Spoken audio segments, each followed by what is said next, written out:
Chairman. Good morning, everyone. We are on the record in case number 2024-00287, electronic application of Big Sandy Rural Electric Cooperative for a general adjustment of rates. My name is Angie Hatton. I'm Chair of the Kentucky Public Service Commission, and I'm joined this morning by Commissioner John Will Stacy. Commissioner Regan could not join us today, but will be reviewing the hearing before our decision. If you have a cellular telephone, please set them to silent mode or turn them off.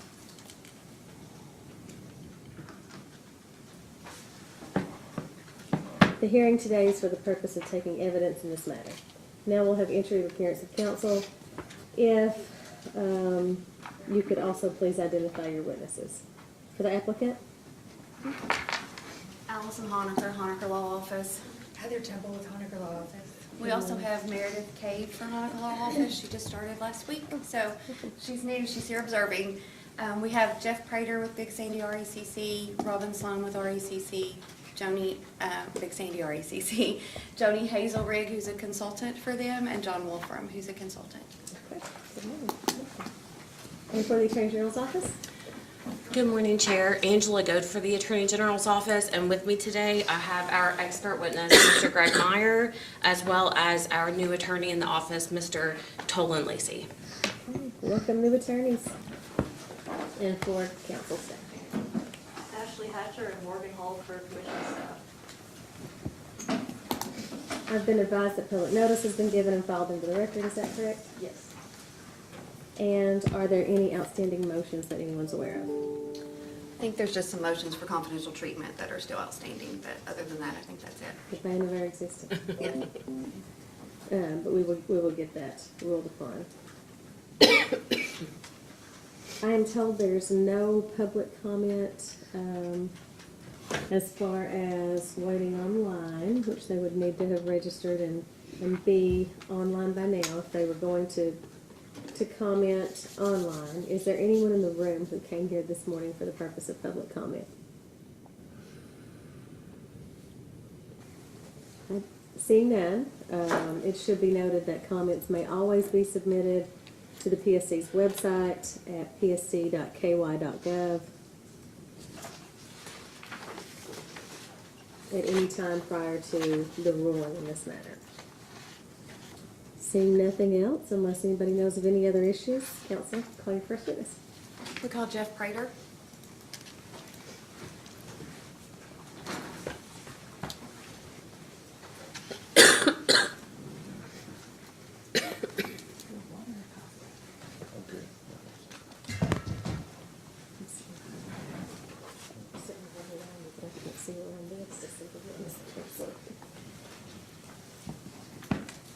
Mr. Prater, would you raise your right hand to be sworn? Do you swear or affirm the testimony you're about to give is true and correct under penalty of perjury? I do. Okay, tell us your full name and your business address, please. Okay. Jeff Prater, President, General Manager at Big Sandy R.E.C.C., 504 11th Street, Paintsville, Kentucky. Okay. Counsel? And did you cause direct testimony, rebuttal testimony, and responses to data requests to be filed in the record of this Ye- proceeding? Yes, I did. If I were to ask you those same questions today, would your responses be the same? Yes, they would. Do you have any additions or corrections at all to make to any of those? No.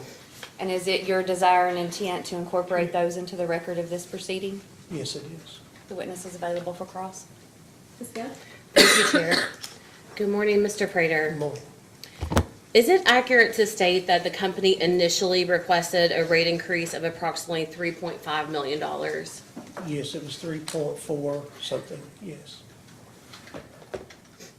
Is it your understanding that after agreeing to a few of the Attorney General's expert witnesses' recommendations, as well as through some corrections to discovery, in Big Sandy's rebuttal testimony, the rate increase was reduced to $2,861,372? That's correct. And is it correct that based upon the revised reduced rate increase, the average residential customer's monthly bill will still increase by $18.07 or 12.93%? Yes. Chair, the Attorney General's office will ask a post-hearing data request to get the current monthly average residential total bill as well as the proposed monthly residential average total bill based on that revised rate increase that's in the rebuttal testimony. Your Honor, I think that's already in the record as one of John Wolfram's rebuttal exhibits. Okay, Those if are- you could point it to me and maybe at the break. I saw where the increase amount was in his testimony, but I couldn't find the total bills. Okay. So, in the pending rate case, Big Sandy is also asking for the monthly residential customer charge to be raised from $21.95 per month to $29 per month. Is that correct? That's correct. And subject to check is the requested increase to that monthly residential customer charge a 32.12% increase. If you only look at the customer charge specifically, it would be 32%. And as of today, if the commission were to grant Big Sandy's proposed $29 monthly residential customer charge, it would be the highest approved rural electric cooperative residential customer charge in the state of Kentucky, correct? That would probably be true for any current rate case or any current rates in place. But I have seen in all the cases that's being filed at the PSC, it seems to be common that co-ops are asking for a much higher customer charge. But as of today, the commission has not approved a That's $29. That's correct. Is it accurate that Big Sandy is proposing a 0% increase in rates on the commercial and small power customer class? That's correct, but I would have to defer anything on the cost of service study or that to Mr. Wolfram. Can you please refer to Big Sandy's response to the AG's first request for information, question 2A?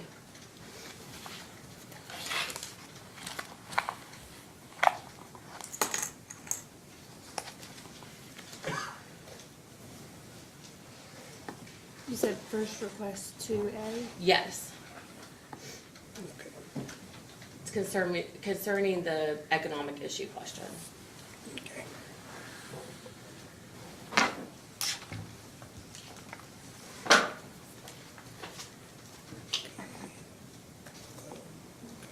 Yeah, I'm there. Okay, and you co-sponsored this response, correct? Yes, And the Attorney General asked for a discussion concerning the economic issues that the company's customers are currently combating. Is that correct? that's correct. Can you please read your response into the record? Okay. Give me just a moment. I went too far. And you said 2A response. Yes. Inflation has been especially difficult for members of Big Sandy R.E.C.C. Persistently high poverty and high unemployment and underemployment has made it harder to afford basic necessities. The decline of the coal industry has caused a massive loss of good-paying jobs. As a result, many younger and educated workers have left the region in search of better opportunities. The lack of economic diversity leaves many individuals with no option but to leave for other opportunities. Failure of federal and state programs to adequately address the areas of economic need. Although some efforts have been put forth to help retain workers, sadly there are no industries or institutions to employ the area's dedicated individuals and jobs with a living wage. And you mentioned in that response just now the high poverty rates that exist in your service area. So I would like you to turn to, it's going to be the same question, just subpart I, so just a little further down. And if you can actually look at the question instead of your response first. Go ahead. Okay.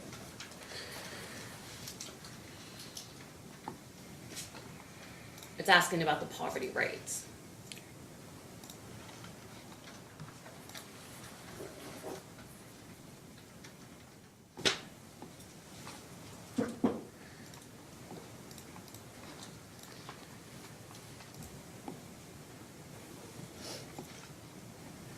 Okay, I'm at 2, And is it accurate that in this question, the Attorney General listed the United States Census poverty rates for Big Sandy's electric service area? that I would, yes, I would agree with those percentages of poverty. Would you please read into the record those poverty rates for the counties that Big Sandy's services? Big Sandy service area, Breathitt County, 30.1%, Floyd County, 34.8%, Johnson County, 26.0%, Knott County, 29.2%, Lawrence County, 25.9%, Magoffin County, 29.8%, Martin County, 36.2%, and Morgan County, 25.2%. Thank you, Mr. Prater. So is it fair to say, based off of the last two responses we just discussed, as well as the extremely high poverty rates in Big Sandy service area, would you agree that Big Sandy's customers are currently in a difficult financial position? Yes, I would agree with that. And due to Big Sandy's assertions that customer numbers are slightly declining and costs are rising, the Attorney General asked in discovery whether Big Sandy had ever worked with any other electric utility on joint ventures to try to provide savings to the customers. In response, Big Sandy said that they attended I think it was an informal meeting on November 19th, 2024, with a few other rural cooperatives to informally discuss mergers. Do you recall that response? Yes, And is it accurate that Big Sandy further stated that at that meeting, it was decided that merger was not feasible due to high upfront costs and differences in systems? it was an informal meeting, but we did discuss that the cost of a merger would be a lot of upfront costs because there would have to be studies done. You would have to get a vote of both memberships of both cooperatives, and there would be a lot of expense in figuring out how to merge those two entities together. And there are vast differences in our systems, so you have to consider the customers per mile. A lot of different factors go into that. It would be difficult and it would be costly up front. And the differences both in geographically, it would be difficult to do without one co-op subsidizing some of the cost of the other co-op would be my conclusion. And Mr. Prater, did you personally attend the meeting? Yes. Do you recall, I know it was a few months ago, but do you recall generally how long the meeting lasted? I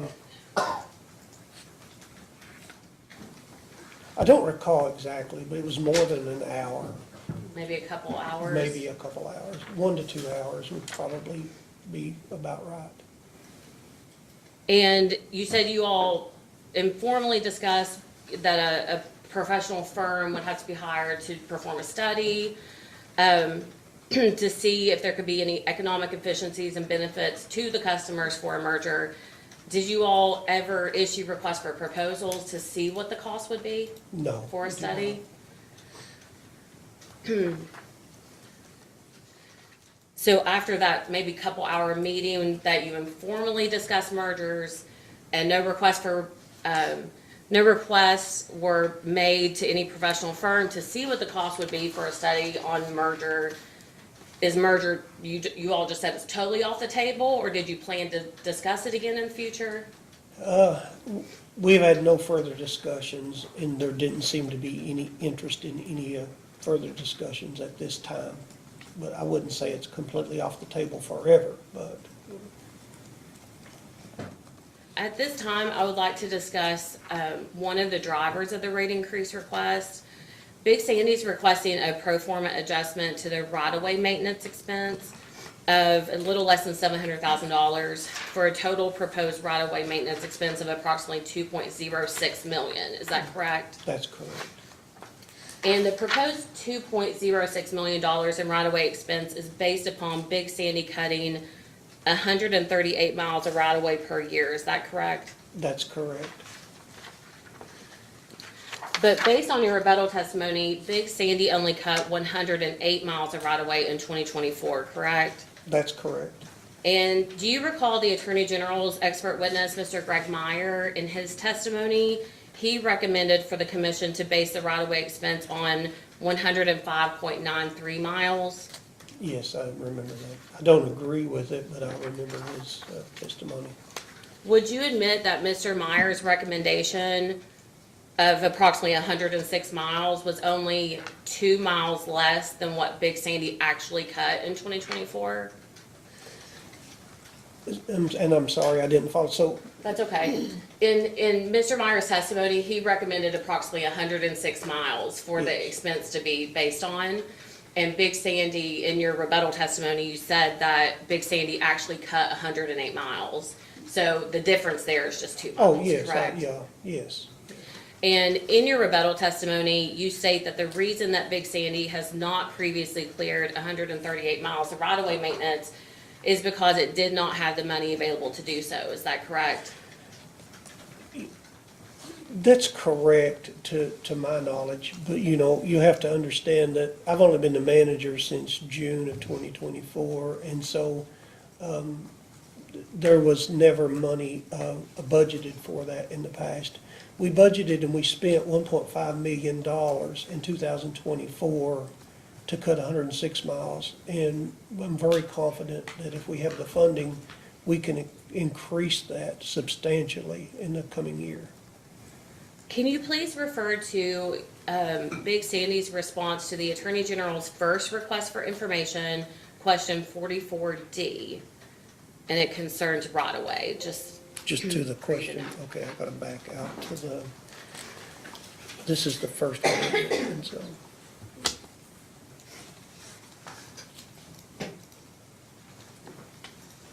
Yeah, this is part two.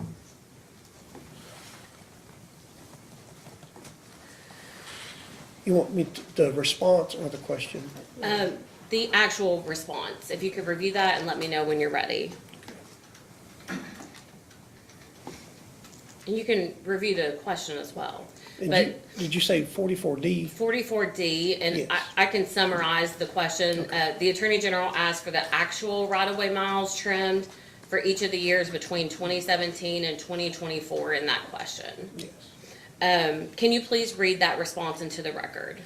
Well, we didn't have good data for 17 and 18. We had 77 miles in 2019, 63 miles in 2020, 54.5 in 2021, 59.8 in 2022. We had 84.67 in 2023. In 2024, the response was only through September, which was 59, but it's now 108 at the close of the year. The 2019 was, at the end of 2019 is the year that COVID hit.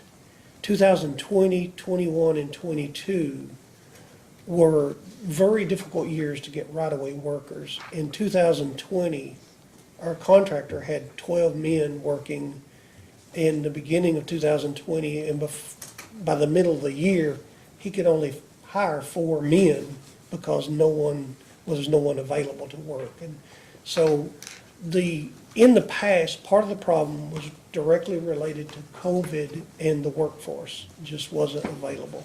It wasn't just funding.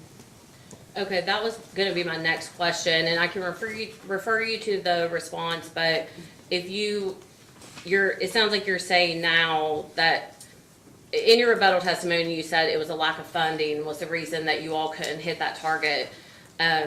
But Big Sandy provided responses of extremely high tiers from 2018 through 2021 of well over 2, close to 3 in some years. So that was gonna be my question is, why was there not more miles cut in those years when funding wasn't an issue? Yeah, and I may not have conveyed that very well, and so funding is there's two components to that. Funding is obviously you have to have an available amount of money to perform vegetation management work, but the 2020, 21, and 22 time frame, that specific time frame was very difficult from a labor standpoint because workers were just not available, and it was an industry-wide issue. And Big Sandy RECC wholly owns Big Sandy Forestry, is that correct? That's correct. And Big Sandy Forestry sort of was created out of the labor shortage, trying to see if we could create a more stable workforce, but also to see if we could perhaps operate in a subsidiary crew at a lower cost than contractors. Do you know when Big Sandy Forestry was created? It was created, the ongoing work, I would say behind the scenes work started in 2023 early. I believe the first crew was hired in around mid-June 2023. Can you refer to Big Sandy's response to the AG's second request for information, question 20, subpart B, please? The second request, number 20. Are we on 20, AG2? subpart B. So AG2. B like boy. Yes.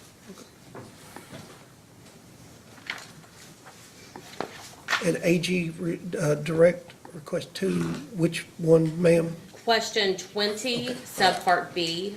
Okay. Just let me know when you're ready. Okay. In this question, the AG's office asked in part how Big Sandy awards right-of-way contracts and whether the lowest bid wins the contract. Can you please read your response into the record for 20B? Response 20B. Yes. Big Sandy requests pricing from vegetation contractors for firm circuit work and crews. Big Sandy then sets the Big Sandy Forestry contract price at a rate near the lowest bidder from external contractors. So why would Big Sandy Forestry set a contract price at a rate near the lowest bid instead of either beating the lowest bid or at least matching the lowest bid?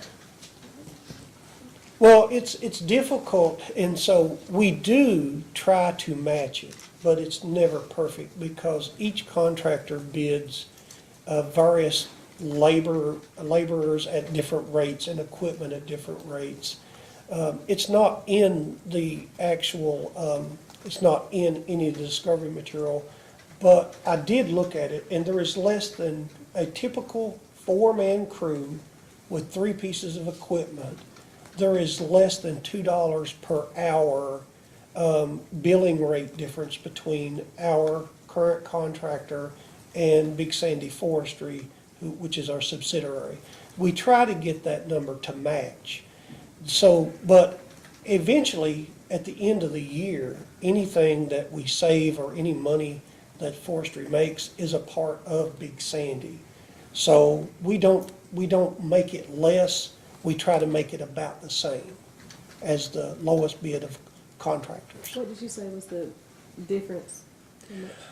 It's less than $2, and I Per think, hour? yeah, per hour for a typical crew. You know, so it's less than $10 per day difference. At the end of the year, you know, if the forestry makes some excess money, it's still comes to Big Sandy either way, you know, so. But we try to keep it the same, but it's difficult because every contractor bids those rates out in different manners, so. You don't send your bid out so that it requires a uniform response? Well, it is, so to be more specific, each contractor will bid a price for a foreman, a trimmer, a B trimmer, a C trimmer, a laborer, bucket trucks. So each individual or piece of equipment is bid at a different rates. And some of the contractors use differing techniques. Some bid the labor higher, some bid the equipment higher. So we're trying to match that up as best we can. Council Star. Can I ask a question, please? How many responses did you get for those bids? The last, it's in the records, sir. I think the last bid, we had 4 or 5 responses from some of the major contractors. And were any of those people, any of those contractors, were any of those local? The one that we're using is a local company in Prestonsburg. None of the others were local companies. They were all what I call major contractors. Of course, all the contractors try to hire people local to the cooperative where they're working as best they can. Was the local contractor the lowest bid? Yes, sir.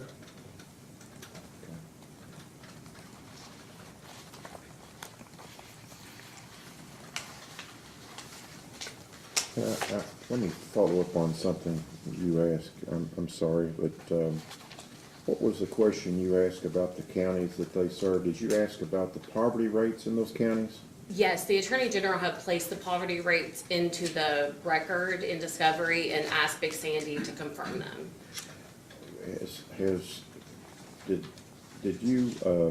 Did you check the population changes in those counties in the last census? I did not check the population changes as a native Pike Countyan. I do know that the Eastern Kentucky has suffered a loss of population due to loss of coal jobs and other factors, but I did not put that in the record. Okay. When you all did some of your calculations, did you take that into consideration, the loss of population in these counties? Because some of these counties that were listed had significant population loss. Yes, sir, Mr. Stacy. We did, and everyone that works at Big Sandy R.E.C.C. is very sensitive to the area that we serve. We are a not-for-profit cooperative, and so we're trying to operate as lean as possible. The last time we increased our rates through a general rate increase was I think the order came in April of 2018. I believe it was placed on our billing in May of 2018. So if we get an increase order, or if we get an order from the commission and we're able to increase rates at May of this year, that will be 7 years. And so we have gone from 2018 to 2025, and we're only asking for less than 12% as an overall increase. So I believe that if you average that out per year, that's a minimal amount that we're asking to increase customer bills. Regrettably, the area is on fixed incomes. A lot of people are, and a lot of people are in poverty. But we still have it. Yes, sir. Let me interrupt you, I'm sorry, but did you use the loss of population in those counties as a, something that you use to calculate your rates and how you're going to serve the area? I mean, just try to explain to me what the loss of 10% of the population of those counties, and it's probably not quite 10%. It's probably more like, what would you say, 6, 5? I think that sounds right. And what would that mean to Big Sandy? Well, and if I may, I think I need to answer the first question. And when Mr. Wolfram does a cost of service study, and when we look at the amount of revenue that we need to sustain Big Sandy R.E.C.C., it is just numbers. Because it takes X amount of dollars to maintain 1,000 miles of distribution line, and it takes X amount of dollars to maintain 30,000 poles, all the regulatory compliances that we undergo, and the storms we have, of course. So when we look at the need, we are looking at numbers. This is what it would require to maintain safe, reliable electricity. The loss of 10% of our customers and the loss of kilowatt hour usage is very devastating to Big Sandy, because we still have 1,000 miles of distribution line to keep up. We still have 30,000 poles. We still have a very antiquated line. We have We have conductors that's probably put in place in the 1940s. So we have a need to improve our infrastructure, maintain the system, and we're losing some customer member base, and we're losing kilowatt hour usage.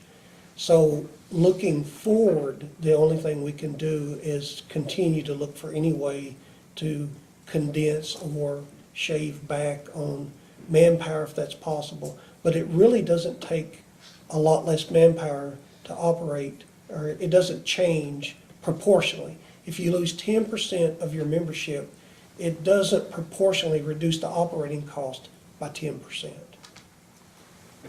Can I follow up on another question you asked? 'Cause I don't mean to interrupt you anymore, but you asked about a meeting that they had to for maybe some consolidation. And you said that didn't go very well, and that did you identify any savings that you could achieve by some merger? I think there could be some very long-term savings. And obviously, it would be in administrative personnel would be the savings. If you combine two cooperatives and, let's take Big Sandy with 1,000 miles of distribution line, and you combine that with a system with 3,000 miles of distribution line, the operations part is going to be about the same because it takes the same amount of people. There could possibly be some administrative savings, but you have to offset that by, you would have to decide, you'd have to build a new centrally located headquarters. You would have to do some extensive survey or some extensive analysis. You would have to get the memberships to vote, and both memberships have to agree. So I do think there could be some potential savings, but I think it would take 10 or 15 years to realize those. And there are differences. Our distribution voltages are different. The terrains are sometimes different. The number of customers per mile is probably the biggest difference that you would run into, or that I feel like that you would end up, no matter how well intentioned, you would end up in that situation. One co-op would benefit more than the other cooperative, because when you merge those two, one system is going to benefit more because it's going to change the customer per miles of line ratio. But if you could identify some savings, couldn't those savings be applied to the overall cost for every customer? Yes, that would be true, Mr. Stacy. Okay, thank you. Go ahead. Thank you. Mr. Prater, I would like to go back to our discussion about how Big Sandy Forestry doesn't necessarily have the lowest price bid, but that they set the price near the lowest. So my question would be, wouldn't it be more economical for the customers for Big Sandy R.E.C.C. to just accept the lowest bid versus accepting Big Sandy Forestry's near lowest bid? Well, I would respond to that in two ways. As I'd said before, one of the original intents, and I was involved in that particular aspect, was to create Big Sandy Forestry to see if we could improve and stabilize the workforce, because the contractors during COVID were having an especially hard time finding people to work. The second part of that is we just chose a number near, or we tried to match as best we could the lowest contract bid, so that would give us a gauge as to could we save a lot of money by using subsidiary workers of Big Sandy as opposed to the lowest bid contractor. Perhaps a better way of saying it is we tried to set it about the same so that we could see if we could operate at a lower cost to the overall customer. But if another bidder can do it for cheaper, would it not behoove the Big Sandy RECC's customers to go with that lowest bid? I don't think so, because, to give you an example, if we set Big Sandy Forestry at the exact or near the same price as a contractor, and we operate Big Sandy Forestry at $25,000 less for the year than the lowest price contractor, then we've saved our membership $25,000, because that money still comes back to Big Sandy RECC. I'm glad you said that, because I wanted to follow up on what you had discussed with the chair earlier. Did I hear you right when you said the profits, any profits from Big Sandy Forestry would come back to Big Sandy RECC? Yes. Can you take a look at the Attorney General's first request, question 22? I think I've got it. Thank you. And you sponsored this response, I believe. Okay, Yes. I'm sorry, AG, first request, 22. Let me see, hold on one second. It is the, no, I'm so sorry. It looks like, I think that Big Sandy made a few mistakes on mislabeling, but it says second request, and I'm thinking this should be the second request, item 22.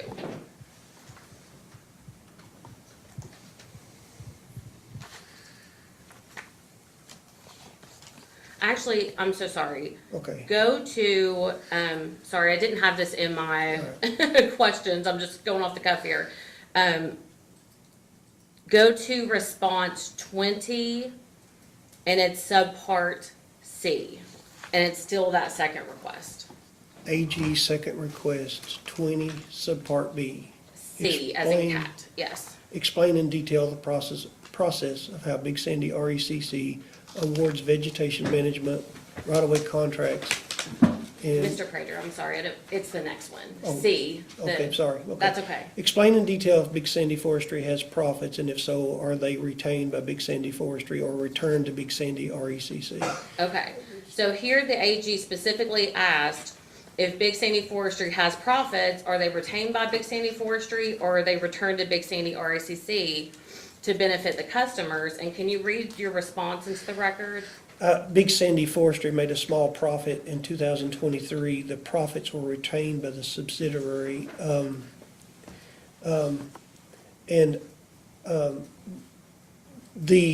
I believe in 23, in the testimony, there was only $9,000, and I cannot confirm whether or not that was booked back onto Big Sandy.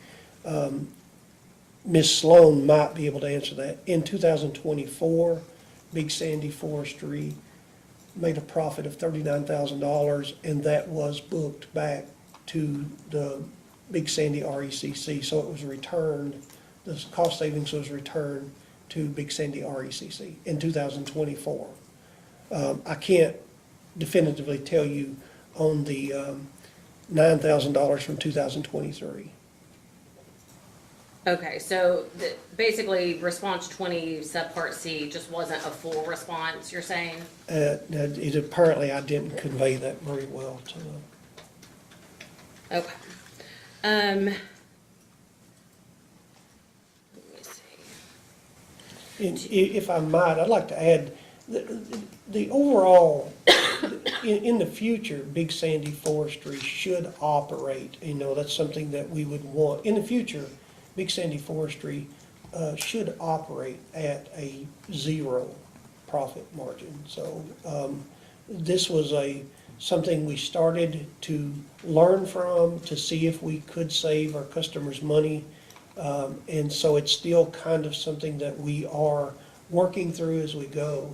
But anything that, any profit, the current way it's set up, is a savings to our customer base. To your knowledge, has Big Sandy intentionally spent less than the budgeted amount for right-of-way maintenance in order to use those funds elsewhere in the past? Not to my knowledge. And you started as CEO in June. last summer. June of '24. Would you have any knowledge prior to that?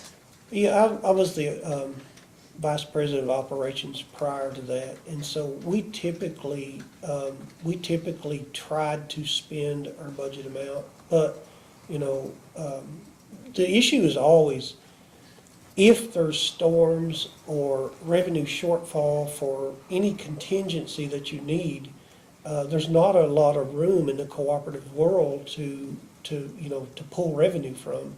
And so the right-of-way program, in my career, the right-of-way programs is sort of a backstop.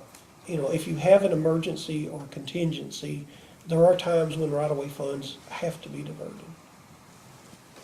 And based on some discovery responses, is it correct that Big Sandy does not actually budget a target number of miles of right-of-way that they want to clear, but instead you just budget a dollar amount and then see how many miles can be cut? Yes, and so maybe I can explain it in this way. We did, or we have in the past, we have bid both firm circuit mileage, so circuits are bid at a firm price, and we bid hourly crews. What we have found in my experience is that oftentimes hourly crews can cover more miles in a given year for a given amount of money than the budgeted, where they bid the firm price contracts.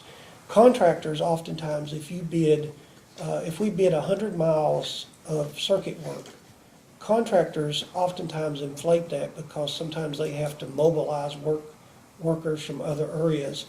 In my experience, the most cost-effective way of performing right-of-way is to pay hourly rates to the contractors, and we monitor those very closely, monthly as a matter of fact, and we track the number of miles cut. The minimum target we're trying to get to is 138 miles per year. That is a baseline that we want to achieve. I think the optimal right-of-way circuit is every 5 years, but we realize that we can't ask our customers to pay that amount of money. That'd be $2.5 million. We want to try to work to that goal. And if the commission were to grant Big Sandy's $2.06 million request for right-of-way maintenance, Big Sandy will receive that full amount in rates regardless of whether or not the funds are used for right-of-way expense. Is that correct? That's correct. I would like to briefly discuss the increased board of directors costs. Do you recall the AG asking in discovery why the total costs associated with the board of directors had increased by 77.08% between 2017 and 2023? Yes. And do you recall that Big Sandy responded that the increased costs were associated with adding one board member in 2020 and increasing the per diem rate in 2022? That's correct, to the best of my knowledge. And how many board of directors does Big Sandy currently have? 7. Do you know why an additional board member was added? No, I'm unsure. Would anybody here today know? I don't think so. If the AG issued a post-hearing request for information, would somebody at the company know? I don't know. That was done under the previous manager. I'm not sure if anyone would have any knowledge of that. Chair, we'll issue the request, and if they know, then they can answer. Yeah, so you have 8 now. 7. You- 7. You did have an We even had number, 6, and now and you then have they an odd added number. 1 to make 7. And when was that done? It's in the testimony, and I don't recall the exact year. And so, Do you remember who the person was who got added? pardon me. Do you remember who the person was who got added as a board member? Yeah, the person's name is Jason Holbrook. He was added as a board member. Okay. I was gonna let Mr. Prater know that, if he wants to respond to the chair, it's in the AG's second request for information, response 4, is Okay. where you state when the board member was added. Okay, yeah. Let me ask you a question. Yes, When sir. you said that there's nobody there that could maybe determine why you had another board member added. So it was under the previous manager. Who makes the final determination, or is there a board vote to add another member? Not just the manager's prerogative to add Yes, more members. it would have required a board vote, yes, sir. Are there board members currently serving that were there when that decision was made? I think most, if not all, were, yes. There's the answer to that.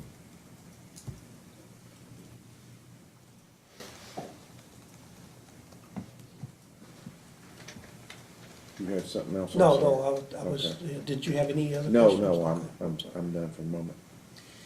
Mr. Prater, do you know why the per diem for board members was increased?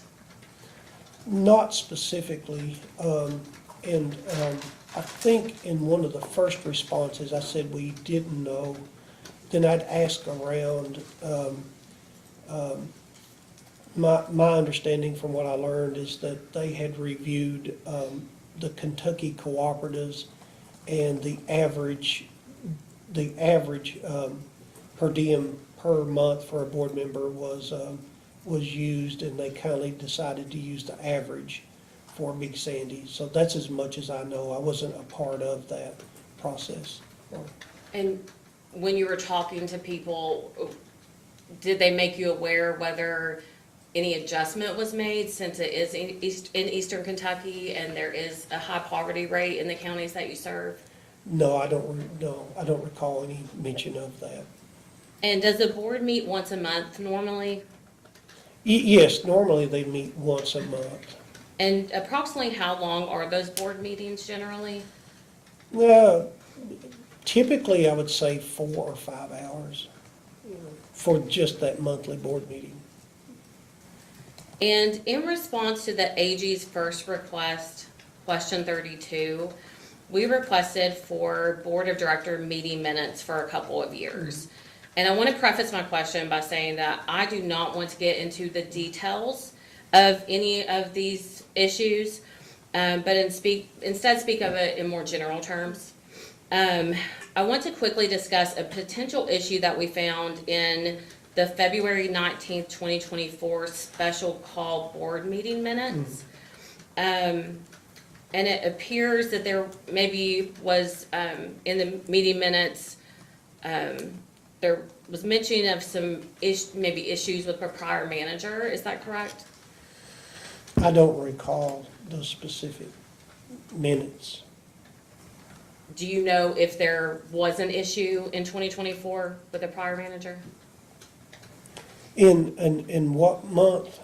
It was February 2024. February 2024.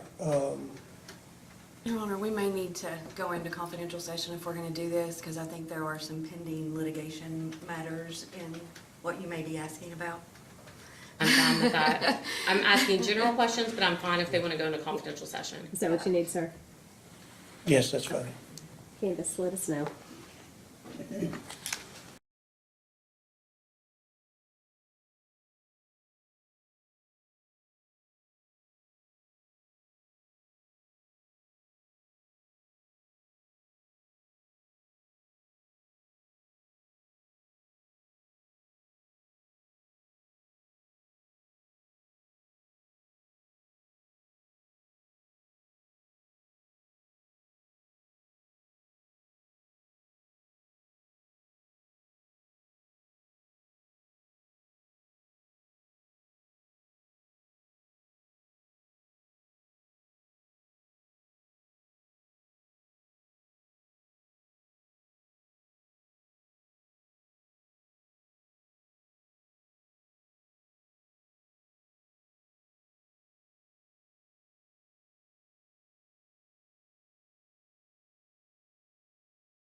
Mr. Prater, just generally speaking, even if, because Big Sandy is a rural cooperative, and almost all the money you get, if not 100% of the money you get are from the customers, even if a fee or any type of, I'm trying to speak in this in general terms, so we don't have to go, into confidential session for any reason, but even if something happens in 2024, which is outside of the test period, the customers are still bearing those costs, correct? Yeah, that would be correct, so if we, and we have these storms, if we had a bucket truck damaged and we had to pay a deductible, our customers are ultimately on the hook for whatever that deductible is. I would like to move on to one of the other primary reasons that Big Sandy states a rate increase is necessary, which is the labor expense. And we'll try to quickly get through these. Big Sandy provides its employees with health, dental, and vision insurance, correct? We provide health insurance. Vision insurance is 100% paid by the employee. Dental insurance is only paid for the staff members as a individual only, and so to be more specific. And Big Sandy pays for 89.88% of the total monthly health insurance premium for all employees, regardless of if it's a single policy or a family policy, correct? That's correct. And in discovery propounded by the Attorney General, you confirmed that according to the Bureau of Labor Statistics, the average share of healthcare premiums paid by the employer in private industry for family coverage is 68%, and for single coverage is 80%. Do you recall that? Yes, I recall that. And Big Sandy also provides raises, bonuses, service awards, and something called no sick awards to its employees. Is that Yes. correct? But Big Sandy does not have any written or official policies for the granting of raises, bonuses, service awards, or no sick awards. Is that correct? We don't have a written policy, no. Big Sandy also pays for 100% of the cost for the employees' dental insurance. I believe that's what you said, correct? Big Sandy pays for the employee only to 6 or 7 staff members. All other employees have to pay 100% of the dental coverage. So what is the difference between the 6 or 7 employees that They're- get 100% paid? They're staff members, and so they're salaried people, and so it's a little bit of an extra benefit because the people on salary often work a lot of extra hours that they're not compensated for. And Big Sandy also pays 100% of the cost for the employee's basic life and accidental insurance, correct? Yes, And pays 100% of the long-term disability insurance. yes, And pays 100% of the short-term disability insurance. yes, And Big Sandy also provides a vehicle compensation benefit to the president, vice president, line superintendent, and the information technology manager. Is that correct? that's correct. And when the Attorney General asked for detailed information regarding how that vehicle compensation allowance is calculated in discovery, no response was provided. So I'm gonna ask you those questions now, and if you know it, then please just let me know. Does Big Sandy buy the vehicle and make the payments and then provide that vehicle to the employee? Or does Big Sandy provide a payment to the employee for using their own vehicle? No, those vehicles are owned by Big Sandy R.E.C.C. And there's no written or official policy for Big Sandy's vehicle compensation, is there? No, And is it correct that Big Sandy contributes 100% of the cost to the employees' retirement plans and does not require its employees to contribute to their own retirement plans? that's correct. Besides rural cooperatives, are you personally aware of any other company, private, public company, state government, federal government, that does not require its employees to contribute to their retirement plans? No, I do not. And Big Sandy did not conduct a formal study comparing the company's wage and benefit and retirement information to the local wage and benefit information. Is that correct? That's correct. To your knowledge, Are all the wages and benefits that we just discussed included for rate-making purposes in the pending case? To my knowledge. And Big Sandy only has 12,733 customers, correct? That sounds, yeah, sounds about correct. Thank you, Mr. Prater. I don't have any further questions. Staff? Good morning, how are you Good morning. doing? I'm going to be looking at your response to the Attorney General's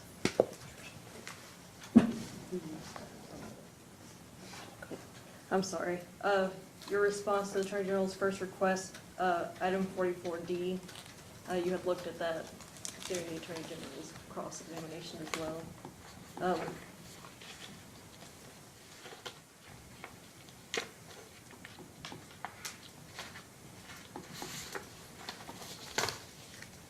Okay. In your response to the Attorney General during this hearing, you said that there wasn't good data for 2017, 2018. Could you explain why that was? The lady that keeps all those records couldn't find the 17 and 18 data. She couldn't find the actual mileage, so it probably had been misplaced or lost, but we didn't have any good data for those 2 years. And do you all have an official record-keeping policy? We don't have an official record-keeping policy, but we do track and we do try to maintain. We have dollar amounts. The only piece of information there that we didn't have was somehow we had lost the amount of miles that were cut in those 2 years. How did you plan a 7-year cycle if you weren't sure of how many miles were trimmed in the past 7 years? Well, so we plan to cut 138 miles per year, and we use as much money as possible, and so we track the contractors on a monthly basis. So we have a monthly record of how many miles were trimmed each month and then annually. So that's how we track that. So those two particular ones we couldn't find. Those records should go back. We should have had those records, and they should go back to about 2009 or 10. Was there any prior to 2017 that were lost as well? I don't know. We only looked back to 2017 because that was the request. Okay. Next, I'm going to refer to the Myers direct testimony, page 29. They recommended to review budget process for the right-of-way expenses. Could you explain what the current budgeting process for right-of-way expenses is for Big Sandy? So, if you want, I'll just explain it in general. And so for 2024, we budgeted $1.6 million to cover different categories of right-of-way work. And I can't remember specifically, but for one aspect, helicopter side trimming was $100,000. I think we budgeted $125,000 for herbicide work. About $1 million plus for circuit work, which is what we call our 7-year cycle. And then we budgeted for some hot spotting problem areas that can't wait till the next regular cycle.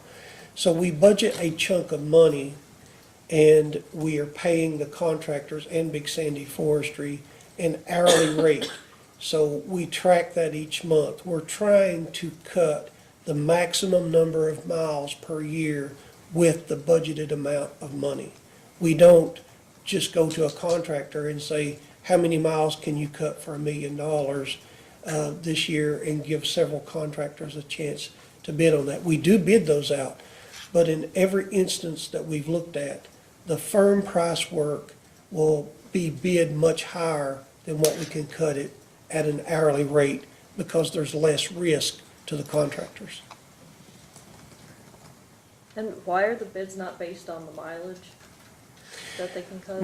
We, in the testimony, there are bids in both, to both aspects. We bid firm circuit prices, and we bid hourly rates for crews.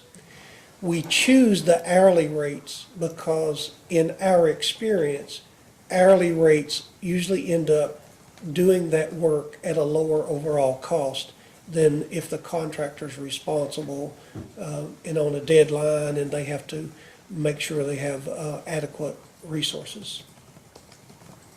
And does Big Sandy have the ability to reconcile the difference between money that is designated for right-of-way expense and what that money was actually spent on? Yes, Okay. we do. Could you- To be very specific with you, in 2024, we budgeted $1.6 million. I think we spent 1.5, something, over 1.5. So we didn't spend the full budget.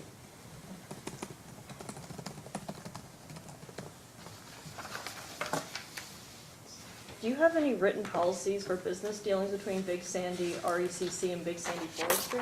Yes, we do. Okay. And as a post-hearing data request, could you provide a copy of those policies? Yes, we could, yes, we do. We have an actual contract between Big Sandy Forestry and Big Sandy R.E.C.C. And so that's the legal binding agreement between the two. And we can provide that in a post-hearing data request. Why was the decision made to own a subsidiary called Big Sandy Forestry rather than just have employees of Big Sandy R.E.C.C. do it? Was it because of the amount of benefits you have to pay? The benefit It's more expensive? package, yes. We often ask utilities when they come in for these rate cases, have you thought about doing it in-house? Have you thought about? Oh, yes, we certainly did, and it would actually be easier to do it in-house, but the benefit level would go up and the fringe benefit cost would increase quite a bit. So having a subsidiary, they have different rates that they pay their employees, but then you still own the subsidiary. Yes. Sorry, go ahead. Is there, before you begin, is there an administrative cost for your subsidiary? We try, and it's not an exact science, we try to allocate whatever cost to the subsidiary that our internal employees have to perform. To give you one specific example, if Big Sandy R.E.C.C.'s mechanic works on a Big Sandy forestry truck, his time is charged to the forestry, and the Big Sandy R.E.C.C.'s reimbursed for that. We try to make sure that the cost of any Big Sandy employee is captured in the true forestry expenses. So, if you've created Big Sandy Forestry to try to hold down the cost, to keep your Big Sandy R.E.C.C. from performing those duties, all the maintenance and all those other things are still performed by a Big Sandy R.E.C.C. employee at their regular expense. They are, in So, yes. tell me where the savings are in that. Well, yes, sir. So if Big Sandy Forestry's truck needs the oil changed, for example, Big Sandy REC's mechanic will do that, but forestry reimburses Big Sandy RECC for that expense. So it's not something that's done on a continual basis. Can I stop you there Yes, sir. before I lose my train of thought? Yes, sir. So if you're reimbursing him directly back for that oil change, then that's money that otherwise would have been returned to the RECC anyway, correct? So you're saying that all the money that's saved, accumulated by your subsidiary, ultimately gets above its cost, ultimately gets returned back to the co-op, and so that is the savings. Yes. So it looks like, now you correct me and tell me where I'm mistaken, it looks like everything that's being done is being done by co-op employees at their regularly reimbursable costs, whatever you would pay them to work on a co-op truck, you're paying them the same amount to work on the subsidiary's truck, correct?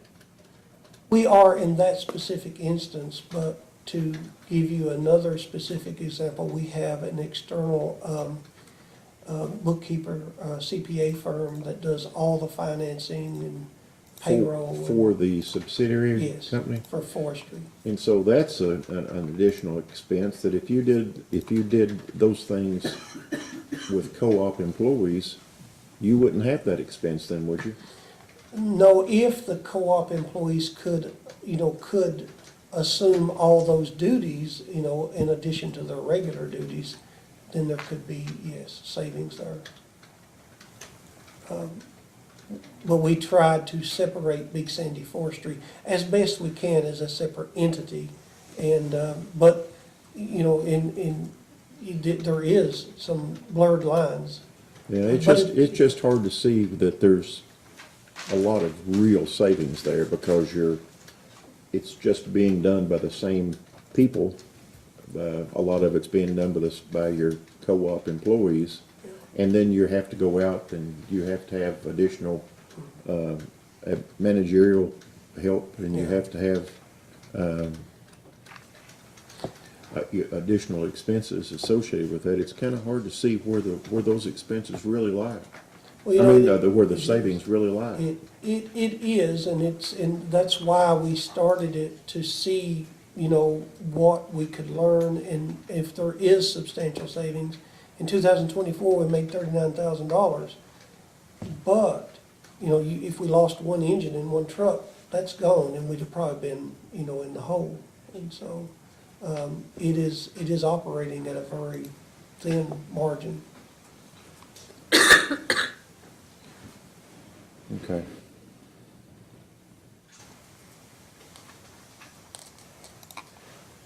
Yes. Okay. Do any of the board members have a financial interest in the forestry business? No.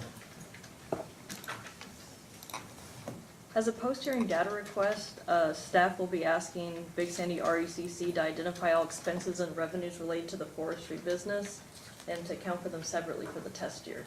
Okay. What does Big Sandy Forestry review to formulate a bid to Big Sandy R.E.C.C.? I'm sorry, I didn't hear that.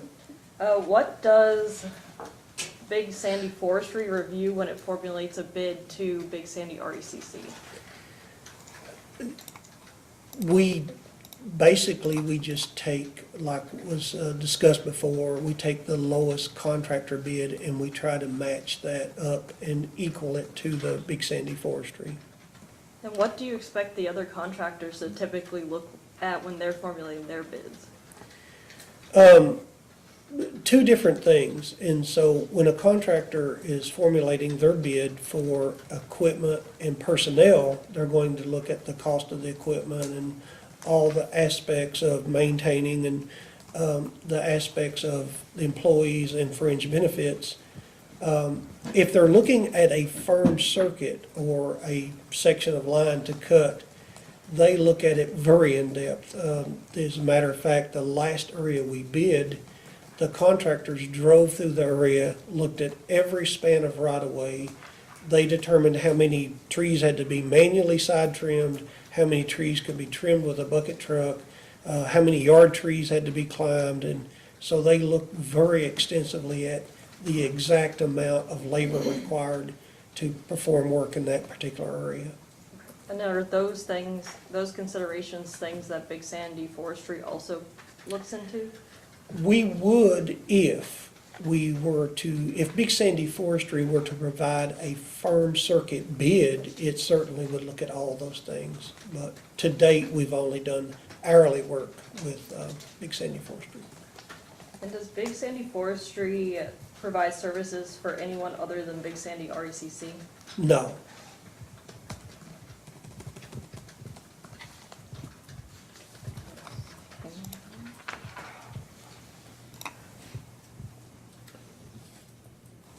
As a post-hearing data request, could you provide the profits per year for Big Sandy Forestry since its inception? Yes.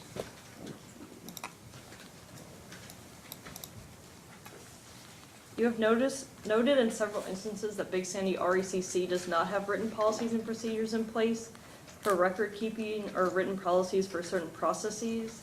Is there anything that the management of the board is doing to address this?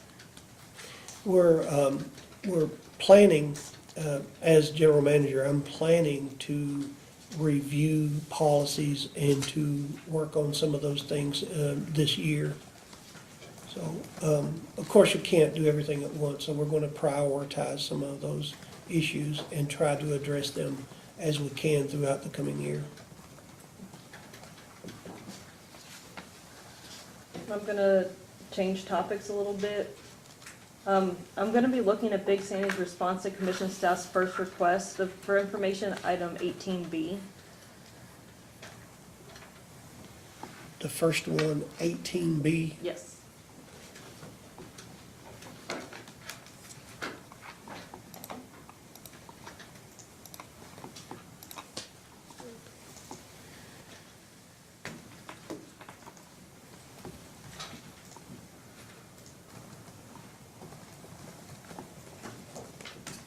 Okay. Could you explain why Big Sandy has not conducted a official wage and salary study? There again, I'll have to say, I've only been the manager since June 2024. To my knowledge, Big Sandy's never had paid for a consultant to come in and do a wage and salary study. Is that something Big Sandy is considering doing in the future? It is a consideration, but also I do know that even in my past work in operations, we do compare our wages. To give you some specific examples of staff and others at Big Sandy R.E.C.C., we know what local bank tellers make. We know what people at Walmart make. We know what people maybe make in the medical administrative offices. With linemen, we're very aware of it. So when Big Sandy needs a journeyman lineman, so a lot of times we reach out and we get applications from contractors. So I have personally interviewed journeyman linemen that are working for a contractor that makes a substantial amount per hour more than we can pay them. But when they look at the benefit package that we have, they pay less for health insurance. They'll get a little bit more vacation time. They get the short-term and long-term, and they sort of weigh all that out. And so we pay a lot less than a contractor for linemen. And even when these guys, I mean, I've personally seen them sit and they calculate this. I'm paying this much for insurance now. I get this benefit. We can get some of these guys to come to work for us because of the stability and the local nature of they're always at the same location. And do you also look at what other cooperatives are doing for their wages? Yes, we normally consult with several neighboring cooperatives. Could you tell me what the total number of employees needed for Big Sandy to be fully staffed is? I believe that current number is 39 or 40. I think we're fully staffed. We don't have any intentions of going above that number at this time. So currently you have 39 or 40 employees? Yes. Of Big Sandy's current employees, how many are classified as union employees and how many are classified as non-union employees? Yeah, and I'm speaking from my best recollection, it's in the data. I believe 23 are union employees. And do you know the total number of overtime hours for each of the last 5 years? No, I don't know that. I know it was put into the request. Okay, I'll ask that as a post-hearing data request for them.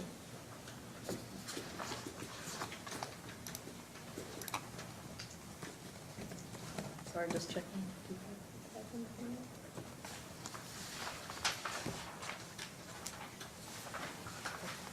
We have no other questions for you, thank you. Okay. Commissioner Stacy?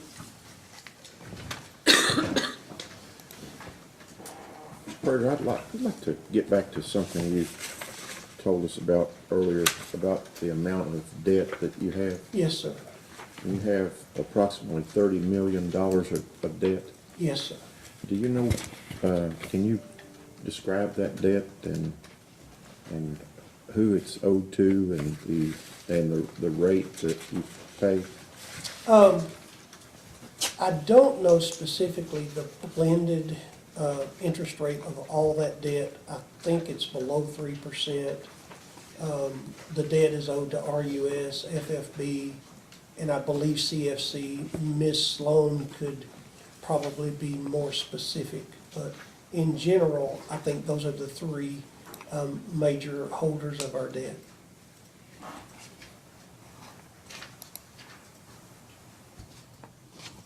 So, how do you come to have $30 million in debt? I'm just curious about that. Well, I can, and I'd be happy to share my opinion, and I've been learning a lot in this past year. I think the cooperatives were designed and originated from the ideal of low-interest loans from the REA administration to build power lines.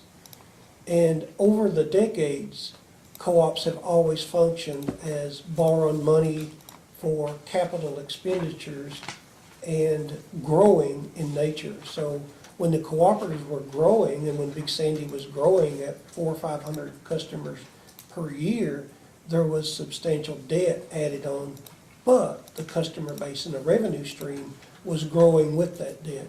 And now Big Sandy has reached a situation in the past several years where that we are having a decrease in customers and actually a decrease in kilowatt hour usage. So the model that the cooperative world is built off of doesn't work well with a declining membership or with a co-op that's in Big Sandy's situation. As I mentioned before, we still have a lot of aged infrastructure, and we still need capital investments to keep the infrastructure up to current standards and to improve reliability. So it is a very concerning issue to me, and I do think the cooperative has to walk very carefully going forward, monitoring that debt level to customer base that we have. What does it cost you a year to service that debt? Do you know? I don't know that number, so. I guess somebody could tell us that, couldn't they? Ms. Sloan might be able to answer it. If not, we can certainly provide that to you in a post-hearing data request. So, that, having that amount of debt, and you expressed that it is a concern, and it does sound like a lot of debt. What discussions have you and the board had about trying to hold the debt down or retire that debt? And Well, the only thing that I personally could see that we have an opportunity to do would be to try and reduce the level of debt that we are incurring each year. There is no, the cooperative's built off of possibly 2.0 tier, and it's built off a situation where our margins just do not allow us to attack that debt in the way that perhaps some private industries would. The only option that I personally see at this point, and I'm still looking into this because it is a big concern, is we need to look for ways to reduce our capital expenses if we can and lower the amount of money that's required for capital expenditures. but you've already said that with the age and infrastructure that you have, it's difficult to reduce that capital expense. It is, sir, because, we have poles every year that fails inspection that have to be changed. We have, as I mentioned, very aged conductor that needs to be replaced, reliability issues. That is a very difficult situation, and I don't pretend to have the answers, Yeah. but I am very concerned in looking at it. So you've been there, what, about a year, is that correct? Yes, about a year. So have you had to borrow money? Yes, sir. And what did you borrow money for? Capital expenses, so. What were those Well, expenses? specifically, we borrow money to connect new customers. So we're borrowing money for capital expenditures. For example, to build we have to build up to 1,000-foot tap for a new residential home. So it may cost us $12,000 to $15,000 to hook that new home up. We borrow that money, and that becomes part of our plant and gets depreciated over perhaps 30, 35 years. We borrow money to buy transformers, to rebuild line sections, to upgrade line sections if there's sections that engineering doesn't feel is adequate for winter peak loads, and other projects that we need to do. So, does that answer your question in a roundabout way? Yeah, I think partially at least, and and so you don't cash flow a $15,000 expense. You borrow even for an expense that Yes, costs. yes, sir. Even if we hook up a new customer that cost us $1,500 to hang a transformer and run a service drop, that is not cash flow. That is borrowed money through probably RUS, that becomes long-term debt. Well, is it, and why is that? Is it a better use of your money to borrow it at a low rate than to use it up front to pay your bills as you accumulate them? Well, As you there's acquire just simply there's no way that we could cash flow all that. We would have to raise rates substantially in order to do that. Well, now, some of these days, all those cows are gonna come to the barn, then what happens? I don't have the answer to that, but it would be a very difficult situation. I mean, you've got declining population, Yes, got lots of customers that can't afford high rates, and you've got debt that's going up, and it just seems like there's a convergence of things, and some of them are, not all of them are going the wrong direction, and so tell me what discussions the board has had to address some of that. I have not had any specific discussions with the board yet about that particular issue, but it is something that will need to be examined and see what can be done. Honestly, we're at very limited options, though.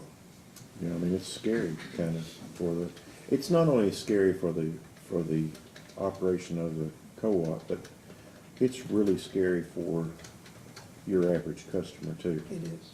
I mean, because you're not coming here to saying, look, we're doing good, we don't need any more money. You come in here to say, it's tough and economic times, and we need more money from our customers who you have less of and who can afford. And, Mr. Stacy, the simplest answer would be if we return to growth, if we could start having growth. But we've gone through a substantial number of years now. I think we've plateaued, but I don't foresee any real growth. And so that is going to be a very difficult discussion for our board to have, but it's going to be necessary. The decline of the coal industry, how did that affect? Well, it directly affected Big Sandy in multiple ways. First, we provided electric service to multiple mines, and some of those were pretty large. I think at one time we may have had 8 or 10 underground mining operations that Big Sandy provided service for. And there were a lot of mining jobs there, and those mining jobs turned into truck driving jobs and restaurant jobs and gas station jobs. So as the coal mining jobs dried up, I've seen, and I'm speaking from my personal perspective, I have seen multiple things happening. Some of the smaller businesses have gone out. Some people moved away. The biggest thing I've noticed is where that Big Sandy's customer base used to grow as people had children and they grew up. Now they're, as an older individual may pass away, their house is no longer occupied. It's either a minimum bill or someone, they tear it down.